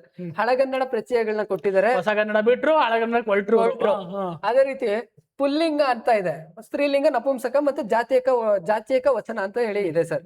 ಪುಲ್ಲಿಂಗಗೆ ಆನ್ ಅನ್ನೋದನ್ನ ಬಳಸ್ತೀವಿ. ಪುಲ್ಲಿಂಗ ಎ ಆಯ್ತು ಇದು. ಅದೇ ರೀತಿ ಸ್ತ್ರೀಲಿಂಗಗೆ ಇದು ಆನ್ ಆದ್ರೆ ಇದು ಆಳ್ಲಾಗ್ಬೇಕು, ಅವಳು ಅನ್ನೋದಕ್ಕೆ ಆಳ್ ಅಂತ ಹೇಳಿ ಬಳಸ್ತೀವಿ. ಹಾಗೆ ಆದ್ರೆ ಇದು ಬಿ ಆಯ್ತು. ಇನ್ನು ನಪುಂಸಕ ಲಿಂಗ ಅಂತಂದ್ರೆ ಏನು, ಸ್ತ್ರೀ ಮತ್ತು ಪುರುಷ ಎರಡಕ್ಕೂ ಆಗದಿರ್ಬೇಕು, ನಿರ್ಜೀವ ವಸ್ತುಗಳನ್ನ ಗುರುತಿಸುವಂತದ್ದಾಗಿರ್ಬೇಕು. ಅನ್ನು, ಅವುಗಳನ್ನ ಅನ್ನೋದಕ್ಕೆ ಅನ್ನು ಅಂತ ಹೇಳಿ ಕರೀತಾರೆ ಸರ್. ಇದು 3 ಆಯ್ತು. ಕೊನೆಯದಾಗಿ ಈ ಜಾತ್ಯಾಕ ವಚನಗಳಿಗೆ ಗಳ್ ಅಂತ ಇದೆ. ಪರ್ವತಗಳ್, ಪ್ರಾಣಿಗಳ್, ಈ ರೀತಿಯಾದಂತ ಬಳಕೆಯನ್ನ ಮಾಡ್ತಾರೆ. ಹಾಗಿದ್ರೆ ಎ ಸಿ ಬಿ ಡಿ ಬರ್ಬೇಕು ಸರ್. ಅಲ್ಲ, ಇಲ್ಲಿ ಕರೆಕ್ಟ್ ಇದೆ. ಎಗೆ 1ನೇದು ಕರೆಕ್ಟಾ? ಹೌದು. ಬಿ ಗೆ 3ನೇದು ಕರೆಕ್ಟಾ? ಸಿ ಗೆ 2ನೇದು. Degree. This is the right right answer. ಮೂರನೇದು ಸರಿ ಆನ್ಸರ್ ಹುಡುಕಬೇಕಾದ್ರೆ ಒಂಚೂರು ಕನ್ಫ್ಯೂಸ್ ಆಗುತ್ತೆ, ಕನ್ಫ್ಯೂಷನ್ ನೋಡ್ಕೋಬೇಕು. ಆಗುತ್ತೆ, ಕ್ಲೀನ್ ಆಗಿ ಹುಡ್ಕೊಳ್ಬೇಕು. ಅನೇಕ ಬಾರಿ ಸರಿಯಾಗಿ ಬಿಡಿಸಿರ್ತೀವಿ, ಆಮೇಲೆ ಆಪ್ಷನ್ಸ್ ಅಲ್ಲಿ ತಪ್ಪು ಹಾಕಿರ್ತೀವಿ. ಹೌದು. ಹೌದು. ಅದೇ ರೀತಿ ಕೆಳಗಿನ ಗೆರೆ ಎಳೆದ ಪದದ ಪ್ರತ್ಯಯ ಮತ್ತು ವಿಭಕ್ತಿಗಳನ್ನು ಹೊಂದಿಸಿ ಅಂತ ಹೇಳಿ ಕೇಳಿದ್ದಾರೆ. ಹೊಂದಿಕೆ ಆಗದ ಪದ, ಹೊಂದಿಕೆ ಆಗದ ಜೋಡಿಯನ್ನ ಗುರುತಿಸಿ ಅಂತ ಹೇಳಿ ಅದಕ್ಕೆ ಇಲ್ಲಿ ಮಾರ್ಕ್ ಮಾಡ್ಕೊಂಡಿದೀವಿ ನೋಡಿ, ಈ ತರ ಮಾರ್ಕ್ ಮಾಡ್ಕೋಬೇಕು ನೀವು. ಹೌದು ಸರ್. ನಮಗೆ ವಿಭಕ್ತಿ ಪ್ರತ್ಯಯಗಳನ್ನ ಎಲ್ರಿಗೂ ಕೇಳಿರ್ತಾರೆ. ಮತ್ತೆ ವಿಭಕ್ತಿ ಪ್ರತ್ಯಯನ ಹೊಸಗನ್ನಡ ವಿಭಕ್ತಿ ಪ್ರತ್ಯಯ ಮತ್ತು ಹಳಗನ್ನಡ ಪ್ರತ್ಯಯನ ಒಟ್ಟೊಟ್ಟಿಗೆ ಕಲ್ತ್ಕೊಂಡ್ಬಿಟ್ರೆ ಬಹಳ ಸುಲಭ ಸರ್. ಇವಾಗ ಸದ್ಯಕ್ಕೆ ಇಲ್ಲಿ ಹೊಸಗನ್ನಡದ ಕೇಳಿದಾರೆ, ನಾಳೆ ದಿನ ಇದು ಹಳಗನ್ನಡಕ್ಕೆ ಬರ್ಬೋದು. ಈಗಾಗಲೇ ಹಳೆಗನ್ನಡದು ಕೂಡ ಕೇಳಿದಾರೆ. ಈಗ ಪ್ರಥಮ ಉ, ದ್ವಿತೀಯ ಅನ್ನು, ತೃತೀಯ ಇಂದ, ಚತುರ್ಥಿಗೆ, ಪಂಚಮಿ ದೆಸೆಯಿಂದ, ಷಷ್ಠಿ ಆ, ಸಪ್ತಮಿ ಅಲ್ಲಿ, ಸಂಬೋಧನ ರಾಮನ ಆ ಅಂತ ಹೇಳಿ ಆ ತರ ಬಳಸ್ತೀವಿ. ಈಗ ಷಷ್ಠಿಗೆ ಆ ಬರ್ಬೇಕು, ಆ ಅನ್ನೋದು ಯಾ ಇದ್ರೊಳಗಡೆ ಇದೆ. ಸೊ ಇದು ಸರಿ ಆಯ್ತು. ಆನೆಯ, ರಾಮನ, ಈ ರೀತಿ. ಅದೇ ರೀತಿ ಹುಡುಗರಲ್ಲಿ ಅನ್ನೋದಿದೆ, ಅಲ್ಲಿ ಅಂತ ಬಂತು, ಸಪ್ತಮಿ ಅಲ್ಲಿ ಅಂತ ಬಂದಿದೆ. ಅದೇ ರೀತಿ ದೆಸೆಯಿಂದ ಅನ್ನೋದು ಪಂಚಮಿ, ಇದು ಎಲ್ರಿಗೂ ಕೂಡ ಗೊತ್ತಿರುತ್ತೆ. ಅತ್ತಣಿಮ್ ಅಂತ ಅಂದ್ರೆ ಹಳೆಗನ್ನಡದ್ ಬರುತ್ತೆ. ಸೊ ಇದು ಸರಿ ಇದೆ. ಹಾಗಾದ್ರೆ ದುಡಿಮೆಯಿಂದ ಅನ್ನೋದಕ್ಕೆ ಪ್ರಥಮ ಕೊಟ್ಟಿದ್ದಾನೆ. ಪ್ರಥಮ ಅಂದಾಗ ನಮ್ಗೆ ಏನ್ ಬರ್ಬೇಕು? ಹೂ ಬರ್ಬೇಕು. ಹಾಗಿದ್ರೆ ಇಂದ ಅನ್ನೋಂಥದ್ದು ಏನು? ತೃತೀಯ. ಈ ತೃತೀಯ ಮತ್ತೆ ಪಂಚಮಿ ಎರಡು ಕನ್ಫ್ಯೂಸ್ ಆಗುತ್ತೆ, ಯಾಕಂದ್ರೆ ಇದು ಇಂದ ಬರೋದ್ರಿಂದ ಕರೆಕ್ಟ್ ಆಗಿ ಅಬ್ಸರ್ವ್ ಮಾಡ್ಕೋಬೇಕು. ಅಂದ್ರೆ ದೆಸೆಯಿಂದ ಅದರಿಂದ ಆ ಎಫೆಕ್ಟ್ ಆಯ್ತು ಅಂತ ಬರಬೇಕು. ಹೌದು. ಓಕೆ, ಹಂಗಾರೆ ಆನ್ಸರ್ ಯಾವ್ದು ಸರ್? ನಾಲ್ಕನೇದು ಸರ್. ಇಲ್ಲಿ ಕೇಳಿರೋದು ಸರಿ, ಹೊಂದಿಕೆ ಆಗದ ಅಂತ ಕೇಳಿದ್ರೆ ನಾಲ್ಕನೇದು ಹೊಂದಿಕೆ ಆಗ್ತಾ ಇಲ್ಲ, ಹಾಗಾಗಿ this is the right answer. ಈ ಪ್ರಶ್ನೆ ಸರಿ ಉತ್ತರ ಆಗುತ್ತೆ. ಅದೇ ರೀತಿ ಸರ್, ಇನ್ನ 28ನೇದು, ಒಂದಾನೊಂದು ಪದಾರ್ಥವನ್ನು ಮತ್ತೊಂದು ಪದಾರ್ಥವನ್ನಾಗಿ ಸಂಭವನೆ ಮಾಡುವಂತದ್ದು ಅಂತ ಹೇಳಿ ಕೇಳಿದ್ದಾರೆ. ಅಲಂಕಾರಗಳಲ್ಲಿ ಅನೇಕ ಅನಲಂಕಾರಗಳಿದೆ, ಬಟ್ ಆದ್ರೆ ಬಳಕೆಯಲ್ಲಿ ಇರುವಂತದ್ದು ಅದು ಅತಿ ಹೆಚ್ಚು ಬಳಕೆ ಮಾಡುವಂತದ್ದು ನಾವು 6 ಇಂದ 7 ಅಲಂಕಾರಗಳನ್ನ ಗುರುತು ಮಾಡ್ತಾ ಹೋಗ್ತೀವಿ. ಭ್ರಾಂತಿ ಅನ್ನೋದನ್ನ ನಾವು ಬಳಕೆ ಮಾಡ್ತಾ ಇಲ್ಲ ಹೆಚ್ಚಾಗಿ. ಅದು ಅಲಂಕಾರ ಇದೆ ಸರ್. ಅದೇ ರೀತಿ ದೃಷ್ಟಾಂತ, ಉತ್ಪ್ರೇಕ್ಷ ಮತ್ತು ರೂಪಕ, ಈ ಮೂರು ಕೇಳಿದ್ವಿ. ರೂಪಕ ಮತ್ತು ಉಪಮ ಅಲಂಕಾರ ಒಂದೇ ರೀತಿ ಇರುತ್ತೆ. ಈಗ ಸೀತೆಯ ಮುಖ ಕಮಲದಂತೆ ಅರಳಿತು, ಇಲ್ಲಿ ಅಂತೆ ಅಂತ ಬಂತು ಅಂದ್ರೆ ಏನಾಯ್ತು? ಉಪಮ ಅಲಂಕಾರ ಆಗುತ್ತೆ. ಸೀತೆಯ ಮುಖ ಕಮಲ ಅರಳಿತು ಅಂತ ಅಂದ್ರೆ ಏನಾಯ್ತು? ರೂಪಕ ಅಲಂಕಾರ ಆಯ್ತು. ಅಲ್ಲಿ ಅಂತೆ ಇರಲ್ಲ, ಅಂದ್ರೆ ಅದು ಅರ್ಥ ಏನಾಗಬೇಕು? ಸಾದೃಶ್ಯ ಆಗಿರ್ಬೇಕು, ಭೇದವನ್ನ ಕಲ್ಪಿಸಬಾರ್ದು, ಆ ರೀತಿ ಬರ್ಬೇಕು ಇದು. ಮತ್ತೆ ಈ ಉದಾಹರಣೆ ಹೈಸ್ಕೂಲ್ ಇಂದಾನೆ ಹೇಳ್ಕೊಂಡ್ ಬಂದ್ಬಿಟ್ಟಿರ್ತಾರೆ. ಇನ್ನು ನಮ್ಗೆ ದೃಷ್ಟಾಂತ ಮತ್ತು ಉತ್ಪ್ರೇಕ್ಷ ಅಂತ ಇದೆ ಸರ್. ಇನ್ನೇನು ಇಲ್ಲಿ ದೃಷ್ಟಾಂತ ಅನ್ನೋದು ಮತ್ತೆ ಉತ್ಪ್ರೇಕ್ಷ. ಈ ದೃಷ್ಟಾಂತ ಇದೆಯಲ್ಲ ಸರ್, ಇದು ಸ್ವಲ್ಪ ನೋಡಕ್ಕೆ ಸ್ವಲ್ಪ ಗಾದೆ ತರ ಇರುತ್ತೆ. ಅಂದ್ರೆ ಪೂರ್ವ ಮತ್ತು ಉತ್ತರ ಪದ 2 ಪದಗಳಿರುತ್ತೆ, ಅವುಗಳ 2ರ ಅರ್ಥ ಒಂದೇ ಆಗಿರ್ಬೇಕು. ಈಗ ಊರು ಉಪಕಾರ ಅರಿಯೋದು, ಶೃಂಗಾರ ಅರಿಯೋದು. ಅಂದ್ರೆ ಉಪಕಾರ ಅರಿಯೋದು ಅನ್ನೋದಕ್ಕೆ ಅಲ್ಲಿ ಹೆಣ ಶೃಂಗಾರ ಅರಿಯೋದು, ಈ ಅರಿಯೋದು ಅರ್ಥ ಸಾದೃಶ್ಯ ಒಂದೇ ಇದೆ, ಒಂದೇ ಅರ್ಥವನ್ನ ಕೊಡ್ತಾ ಇದೆ. ಆ ರೀತಿ ಬರ್ಬೇಕು. ಉಪ್ಪು ತಿಂದವ್ರು ನೀರು ಕುಡಿಬೇಕು, ಈ ರೀತಿ. ಅಂದ್ರೆ ಸ್ವಲ್ಪ ನೋಡೋದು ಸ್ವಲ್ಪ ಗಾದೆಯನ್ನು ಹೋಲ್ತಾ ಇರುತ್ತೆ, ಅದು ದೃಷ್ಟಾಂತ ಅಲಂಕಾರ. ಇನ್ನು ಉತ್ಪ್ರೇಕ್ಷ ಅಲಂಕಾರ ಇದೆ ಸರ್ ಉಳ್ಕೊಂಡಿರೋದು, ಮತ್ತೆ ಈ ಪ್ರಶ್ನೆಗೆ ಸರಿಯಾದ ಉತ್ತರ ಆಗಿರುವಂತದ್ದು. ಉತ್ಪ್ರೇಕ್ಷೆ ಅಂದ್ರೆ ಗೊತ್ತು, ಅಂದ್ರೆ ಏನು? ಅಗತ್ಯಕ್ಕೂ ಮೀರಿ ಓವರ್ ಸೈಜ್ ಮಾಡಿ ಹೇಳೋದು. ಅವನ ಭುಜಗಳು ಹಿಮಾಲಯ ಪರ್ವತದಂತಿವೆ. ಆದ್ರೆ ಇಲ್ಲಿ ಒಂದು ಸಣ್ಣ ಮಿಸ್ಟೇಕ್ ಆಗೋಗುತ್ತೆ ಸರ್. ಅನೇಕ ಹುಡುಗರು ಈ ಉತ್ಪ್ರೇಕ್ಷ ಅಲಂಕಾರಕ್ಕೂ ಉಪಮಾನ ಅಲಂಕಾರಕ್ಕೂ ಒಂದೇ ರೀತಿ ಅನ್ಸುತ್ತೆ, ಬಟ್ ಆದ್ರೆ ಒಂದ್ ಸಣ್ಣ ವ್ಯತ್ಯಾಸ ಇದೆ ಸರ್. ಉಪಮಾ ಅಲಂಕಾರ ಅಂದ್ರೆ ಏನು? ಅಂತೆ ಅನ್ನೋದು ಬಳಸ್ತೀವಿ ಅಲ್ವಾ? ಅದು ಉತ್ಪ್ರೇಕ್ಷ ಅಲಂಕಾರ ಏನ್ ಮಾಡ್ತೀವಿ? ಅಂತೆ ಅನ್ನೋದ್ರ ಬದಲು ಎಂಬಂತೆ ಅಂತ ಹೇಳಿ ಬಳಸ್ತೀವಿ. ಈಗ ಭೀಮ ದುರ್ಯೋಧನರು ಮದಗಜಗಳಂತೆ ಹೋರಾಡಿದರು. ಮದಗಜಗಳ ಅಂತೆ ಅಂತಂದ್ರೆ ಉಪಮಾ ಅಲಂಕಾರ ಆಗೋಯ್ತು. ಭೀಮ ದುರ್ಯೋಧನರು ಮದಗಜಗಳು ಎಂಬಂತೆ ಹೋರಾಡಿದರು ಅಂದ್ರೆ ಆ ರೀತಿ ಹೋರಾಡಿದ್ರು. ಎಂಬಂತೆ ಅನ್ನೋ ಒಂದು ಪದ ಅದು ಉತ್ಪ್ರೇಕ್ಷದಿಂದ ಅಂದ್ರೆ ಉಪಮಾನದಿಂದ ಉತ್ಪ್ರೇಕ್ಷಕ್ಕೆ ತಗೊಂಡೋಗ್ಬಿಡುತ್ತೆ ಸರ್. ಹಾಗಾಗಿ ಒಂದು ಪದಾರ್ಥವನ್ನ ಮತ್ತೊಂದು ಪದಾರ್ಥವನ್ನಾಗಿ ಹೇಳುವಂಥದ್ದು ಉತ್ಪ್ರೇಕ್ಷ. ಹಾಗಾಗಿ ಇದಕ್ಕೆ ಸರಿಯಾದ ಉತ್ತರ 3ನೇದು. ಇನ್ನು 29ನಲ್ಲಿ ಉಪಮಾ ಅಲಂಕಾರಕ್ಕೆ ಸಂಬಂಧಪಟ್ಟಂಗೆ ಕೇಳಿದ್ದಾರೆ ಸರ್. ಇದು ವಾಣಿಯ ವದನವು ಶಶಿಯಂತೆ ದುಂಡಾಗಿದೆ. ವದನ ಅಂದ್ರೆ ಮುಖ ಆ ರೀತಿ. ಶಶಿ ಅಂದ್ರೆ ಚಂದ್ರ, ಬಹಳ ಸುಲಭ. ಇನ್ನು ಇಲ್ಲಿ ಒಂದಷ್ಟು ಅಂದ್ರೆ ಈ ವಾಕ್ಯದ ಪದಗಳನ್ನ ಕೊಟ್ಟಿದ್ದಾರೆ. ಈಗ ನಾವು ಹೈಸ್ಕೂಲಲ್ಲಿ ಬಿಡಿಸಿ ಬರೆಯಕ್ಕೆ ಕೇಳ್ತಾ ಇದ್ರು, ಇದರಲ್ಲಿ ಉಪಮಾನ ಯಾವುದು, ಉಪಮೇಯ ಯಾವುದು, ಉಪಮಾ ವಾಚಕ ಯಾವುದು, ಸಮಾನ ಧರ್ಮ ಯಾವುದು ಅಂತ ಕೇಳ್ತಿದ್ರು. ಅದೇ ರೀತಿ ಕೇಳಿದರೆ ಒಂದಿಸಿ ಬರೆಯಲಿ ಕೇಳಿದ್ದಾರೆ. ಓಕೆ, ಎಕ್ಸ್ಪ್ಲೈನ್ ಮಾಡಿ ಸರ್ ಅದನ್ನ. ಈಗ ನಮಗೆ ಉಪಮಾನ, ಉಪಮೇಯ, ಉಪಮಾ ವಾಚಕ, ಸಮಾನ ಧರ್ಮ ಇದು ಮುಖ್ಯವಾಗಿ ಗೊತ್ತಾಗಿರ್ಬೇಕು ಸರ್. ಉಪಮೇಯ ಅಂತಂದ್ರೆ ವರ್ಣನೆಗೆ ಒಳಗಾಗುವಂಥದ್ದು. ಅಂದ್ರೆ ಇಲ್ಲಿ ಯಾವ್ದು ವರ್ಣನೆಗೆ ಒಳಗಾಗ್ತಾ ಇದೆ? ವಾಣಿಯ ಮುಖ ಅನ್ನೋದೇನಿದೆ, ಅಂದ್ರೆ ವಾಣಿಯ ವದನ ಅನ್ನೋದೇನಿದೆಯಲ್ಲ, ಇದು ವರ್ಣನೆಗೆ ಒಳಗಾಗ್ತಾ ಇದೆ. ಹಾಗಾಗಿ ಉಪಮೇಯ ಏನಾಯ್ತು? ವಾಣಿಯ ವದನ ಆಯ್ತು. ಬಿ. ಶಶಿ ಅನ್ನೋದೇನು ವರ್ಣನೆ ಮಾಡೋದಕ್ಕೆ ಹೊರಗಡೆಯಿಂದ ಒಂದು ವಸ್ತುವನ್ನ ತರ್ತಾ ಇದೀವಿ, ವರ್ಣಕ ವಸ್ತುವನ್ನ ತರ್ತಾ ಇದೀವಿ. ಅದೇನಾಯ್ತು, ಉಪಮಾನ ಆಯ್ತು. ಅಂದ್ರೆ ಏನು, ಮಾಡಿ ಆಯ್ತು.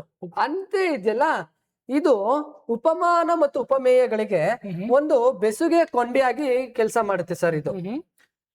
ಹಾಗಾಗಿ ಈ ಅಂತೆ ಅನ್ನೋದು ಉಪಮ ವಾಚಕ ಆಗುತ್ತೆ. ಅಂದ್ರೆ ಅವೆರಡಕ್ಕೂ ಸಂಬಂಧವನ್ನ ಕಲ್ಪಿಸೋದಕ್ಕೆ ಒಂದು ಪದವಾಗಿ ಬಳಸ್ತಾ ಇದೀವಿ.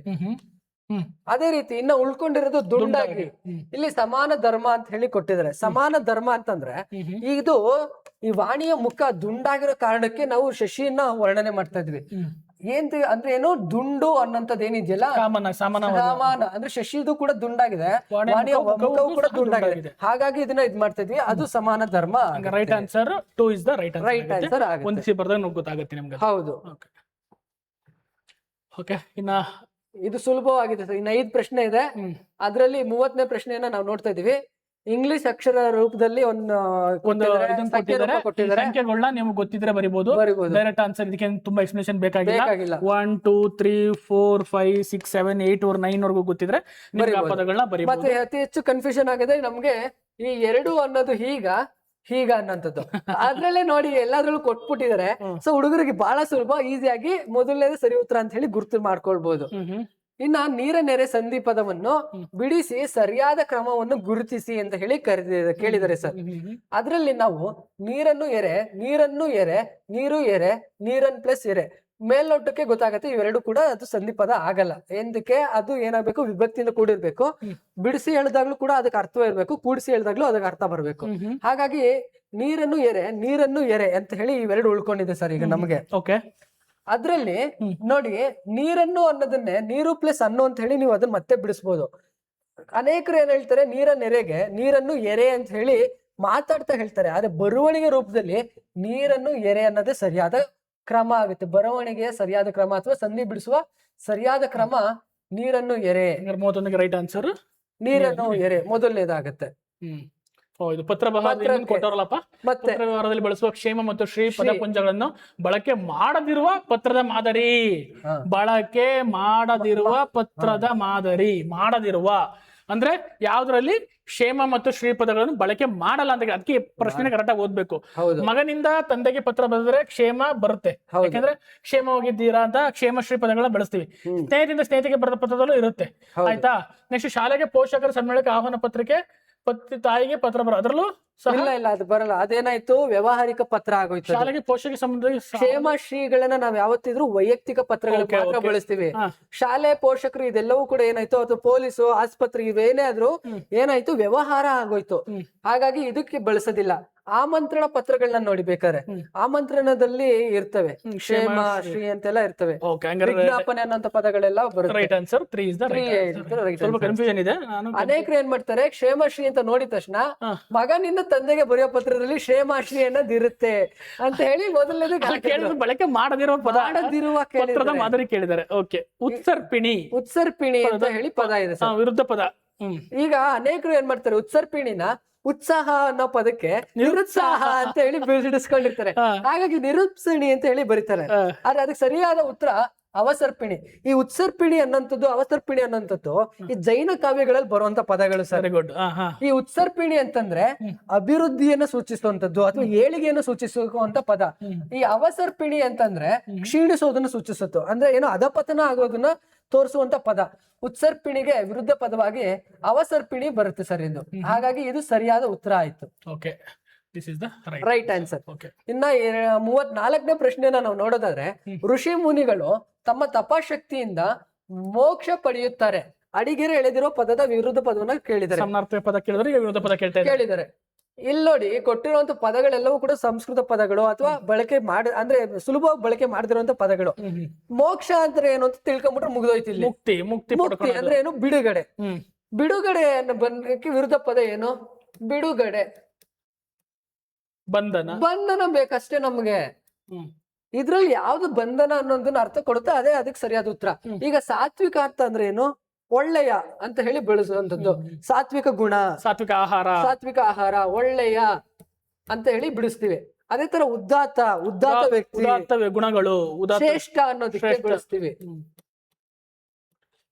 ಇನ್ನ ಗ್ರಸ್ತ ಮತ್ತು ತ್ರಸ್ತ ಅಂತ ಇದೆ. ತತ್ತರಿಸು ಅಂತ ಹೇಳಿ ಬಳಸ್ತಾ ಇರ್ತೀವಿ. ತ್ರಸ್ತ ಅಂದ್ರೆ ತ್ರಾಸ ಪಡುವಂತದ್ದು ಅಂತ ಹೇಳಿ ಬಳಸ್ತಾ ಇರ್ತೀವಿ. ಅಂದ್ರೆ ಏನು, ಕಷ್ಟ ಸಂಕಷ್ಟ ಆಗುತ್ತೆ ಅಲ್ಲಿ. ಇನ್ನು ಉಳ್ಕೊಂಡಿರೋದು ಗ್ರಸ್ತ. ಗ್ರಸ್ತನ ನಾವು ಬಂಧನ ಅನ್ನೋದಕ್ಕೆ ಅರ್ಥದಲ್ಲಿ ಬಿಡಿಸ್ತೀವಿ, ಅಂದ್ರೆ ಬರಿತೀವಿ. ಬಂಧನ, ಗ್ರಸ್ತ ಅನ್ನೋದು ಒಂದು ಸಂಸ್ಕೃತ ಪದ. ಒಳ್ಳೆ ಚೆನ್ನಾಗಿ ಹೇಳ್ಕೊಟ್ಟಿದ್ದೀನಿ. ಸಂಸ್ಕೃತ ಪದ. ಮತ್ತೆ ಗ್ರಸ್ತ ಅನ್ನೋದು ಕನ್ನಡದಲ್ಲಿ ಒಂದು ಒಳ್ಳೆಯ ಕಾದಂಬರಿ ಇದೆ. ಇವಾಗ ಕರಣಂ ಪವನ್ ಪ್ರಸಾದ ಅಂತ ಇದಾರೆ ಸರ್. ಏನ್ ಈ ತಲೆಮಾರಿನ ಒಂದು ಇವಾಗ ಪ್ರೆಸೆಂಟ್ ಇರೋದ್ರಲ್ಲಿ ಒಂದಷ್ಟು ಹೆಸರು ಮಾಡಿರ್ತಕ್ಕಂತ ಮತ್ತೆ ಒಳ್ಳೊಳ್ಳೆ ಕಾದಂಬರಿಗಳನ್ನ ಬರೆಯುವಂತವ್ರು. ಅವ್ರದ್ದು ಗ್ರಸ್ತ ಅಂತ ಹೇಳಿ ಒಂದು ಅತ್ಯುತ್ತಮವಾದ ಕಾದಂಬರಿ ಕೂಡ ಇದೆ. ಗ್ರಸ್ತ ಅಂತ ಹೇಳಿ ಕರಣ್ ಪವನ್ ಪ್ರಸಾದ್ ಅಂತ ಹೇಳಿ ತುಂಬಾ ಒಳ್ಳೆ ಕಾದಂಬರಿ, ಚೆನ್ನಾಗಿದೆ. ಇನ್ನು ಅದೇ ರೀತಿ 35ನೇದು ನಾವು ನೋಡೋದಾದ್ರೆ ಪ್ರಶ್ನೆ ಬಂದಿದೀವಿ. ಕೊನೆ ಪ್ರಶ್ನೆ. ಇಷ್ಟೋದಕ್ಕೆ ಯಾರು ಉಳ್ಕೊಂಡಿರ್ತಾರೆ ಅವರು ತುಂಬಾ ಇಂಟ್ರೆಸ್ಟ್ ಆಗಿ ಇರ್ತಾರೆ. ಇದ್ರಲ್ಲಿ ಅಬಕಾರಿ, ರಸ್ತೆ, ದವಾಖಾನೆ, ಜಮೀನು ಈ ಪದಗಳು ಕನ್ನಡಕ್ಕೆ ಯಾವ ಭಾಷೆಯಿಂದ ಬಂದಿದೆ ಅಂತ ಹೇಳಿ ಕೇಳಿ. ದೇಶ ಪದಗಳು, ಅನ್ಯ ದೇಶ ಪದಗಳು ಅಂತ ಕೇಳ್ತಾರೆ.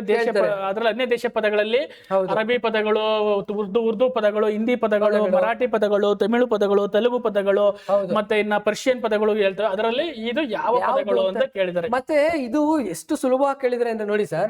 ಸಪೋಸ್ ಇದನ್ನ ಏನಾದ್ರು ಈ ಪದಗಳನ್ನ ಇಳ್ಕೊಟ್ಟು ಈ ಭಾಷೆಗಳನ್ನ ಏನಾದ್ರು ಇಳ್ಕೊಟ್ಬಿಟ್ಟು ಮ್ಯಾಚ್ ದ ಫಾಲೋಯಿಂಗ್ ಮಾಡಿ ಅಂತಾರೆ, ಅನೇಕ ಹುಡುಗರು ತಪ್ಪು ಮಾಡ್ಕೊಂಡ್ಬಿಡೋರು.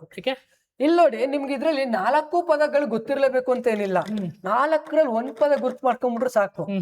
ಇಲ್ಲಿ ಮೇಲ್ನೋಟಕ್ಕೆ ಗೊತ್ತಿತ್ತು ನಂಗೆ ದವಾಖಾನೆ ಅನ್ನೋದು ಪಾರ್ಸಿ ಪದನ ನಂಗೆ ಗೊತ್ತಿತ್ತು. ಅದೊಂದೊಂದು ಮ್ಯಾಚ್ ಮಾಡಿದ್ರೆ ಸಿಕ್ಬಿಡ್ತಿಲ್ಲ. ಇದೆಲ್ಲವೂ ಕೂಡ ಒಂದೇ ಭಾಷೆಗೆ ಸಂಬಂಧಪಟ್ಟಿದೆ. ದವಾಖಾನೆ ಅನ್ನೋದು ಪಾರ್ಸಿ ಪದ ಅನ್ನೋದು ಗೊತ್ತಿದ್ರೆ, ಅಥವಾ ರಸ್ತೆ ಅನ್ನೋದು ಗೊತ್ತಿದ್ರೆ, ಅಬಕಾರಿ ಗೊತ್ತಿದ್ರೆ, ಜಮೀನು ಅನ್ನೋದು ಯಾವ್ದೋ ಒಂದು ಪದ ಗೊತ್ತಿದ್ರು ಅದು ಸರಿ ಉತ್ತರ ಆಗೋಗುತ್ತೆ. ಸೊ ಇದಕ್ಕೆ ಸರಿಯಾದ ಉತ್ತರ ಪಾರ್ಸಿ ಆಗುತ್ತೆ.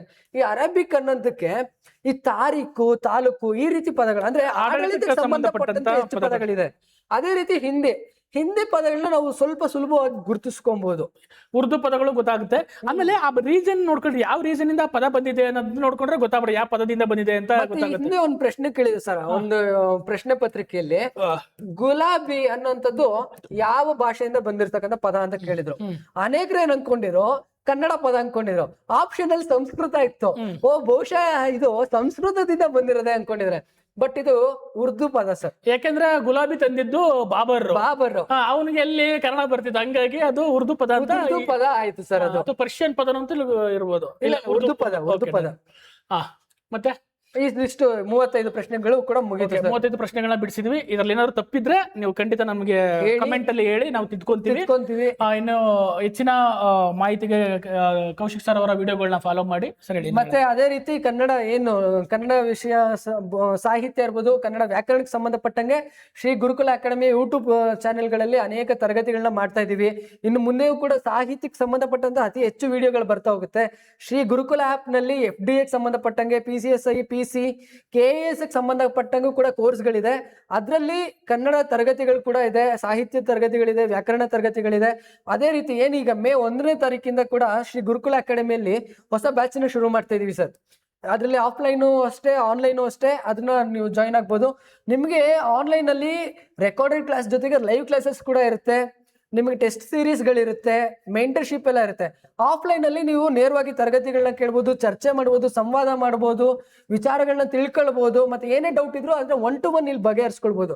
ಮೇ 1ನೇ ತಾರೀಕಿಂದ ಇಲ್ಲಿ ಬ್ಯಾಚ್ಗಳು ಶುರು ಆಗ್ತಿದೆ. ಏನೇ ಮಾಹಿತಿ ಬೇಕು ಅಂತಿದ್ರು ಕೂಡ ಈ ನಂಬರ್ಗೆ ಕರೆ ಮಾಡಿದ್ರೆ ನಿಮ್ಗೆಲ್ಲ ಸಿಗುತ್ತೆ. 8971506025 246 810 ಈ ನಂಬರ್ಗೆ ಕಾಲ್ ಮಾಡಿದ್ರೆ ಕೂಡ ನಿಮಗೆ ಅಡ್ಮಿಷನ್ ಸಂಬಂಧಪಟ್ಟಂಗೆ ಅಥವಾ ಪ್ರವೇಶಾತಿಗೆ ಸಂಬಂಧಪಟ್ಟಂತೆ ಎಲ್ಲ ಮಾಹಿತಿಗಳು ಸಿಗುತ್ತೆ ಅಂತ ಹೇಳ್ತೀವಿ. ಮತ್ತೆ ಥ್ಯಾಂಕ್ ಯು ಸರ್. ಇವತ್ತು ಈ ಒಂದು ಕನ್ನಡ ಸಾಹಿತ್ಯ ಅಥವಾ ಕನ್ನಡ ವ್ಯಾಕರಣಕ್ಕೆ ಸಂಬಂಧಪಟ್ಟಂತೆ ಈ ಒಂದು 35 ಪ್ರಶ್ನೆಗಳನ್ನ ಬಿಡಿಸ್ತೀವಿ ಅನ್ನೋದಕ್ಕಿಂತ ವಿಶ್ಲೇಷಣೆ ಕೊಡ್ತಾ ಹೋದ್ವಿ. ಏನ್ ಸರಿ ಇತ್ತು ಅಂತ ಹೇಳಿ. ಕೆಲವು ಕಡೆ ನಮ್ದು ಕೂಡ ತಪ್ಪಿರ್ಬೋದು. ಯಾವ ರೀತಿ ಆತರ ತಪ್ಪಿರೋ ಒಂಥರ ಯಾವ್ದಿತ್ತು ಅಂತ ಹೇಳಿ ಗುರ್ತು ಮಾಡಿ ಅದನ್ನ ನಾವು ತಿಳ್ಕೊಂತೀವಿ, ನಾವು ಅದನ್ನ ತಿದ್ಕೊಳ್ತೀವಿ ಅಂತ ಹೇಳೋದಕ್ಕೆ ಇಷ್ಟಪಡ್ತೀನಿ. ಓಕೆ ಸರ್, ಅಲ್ಲಿಗೆ ಮುಗಿಸೋಣ. Thank you sir.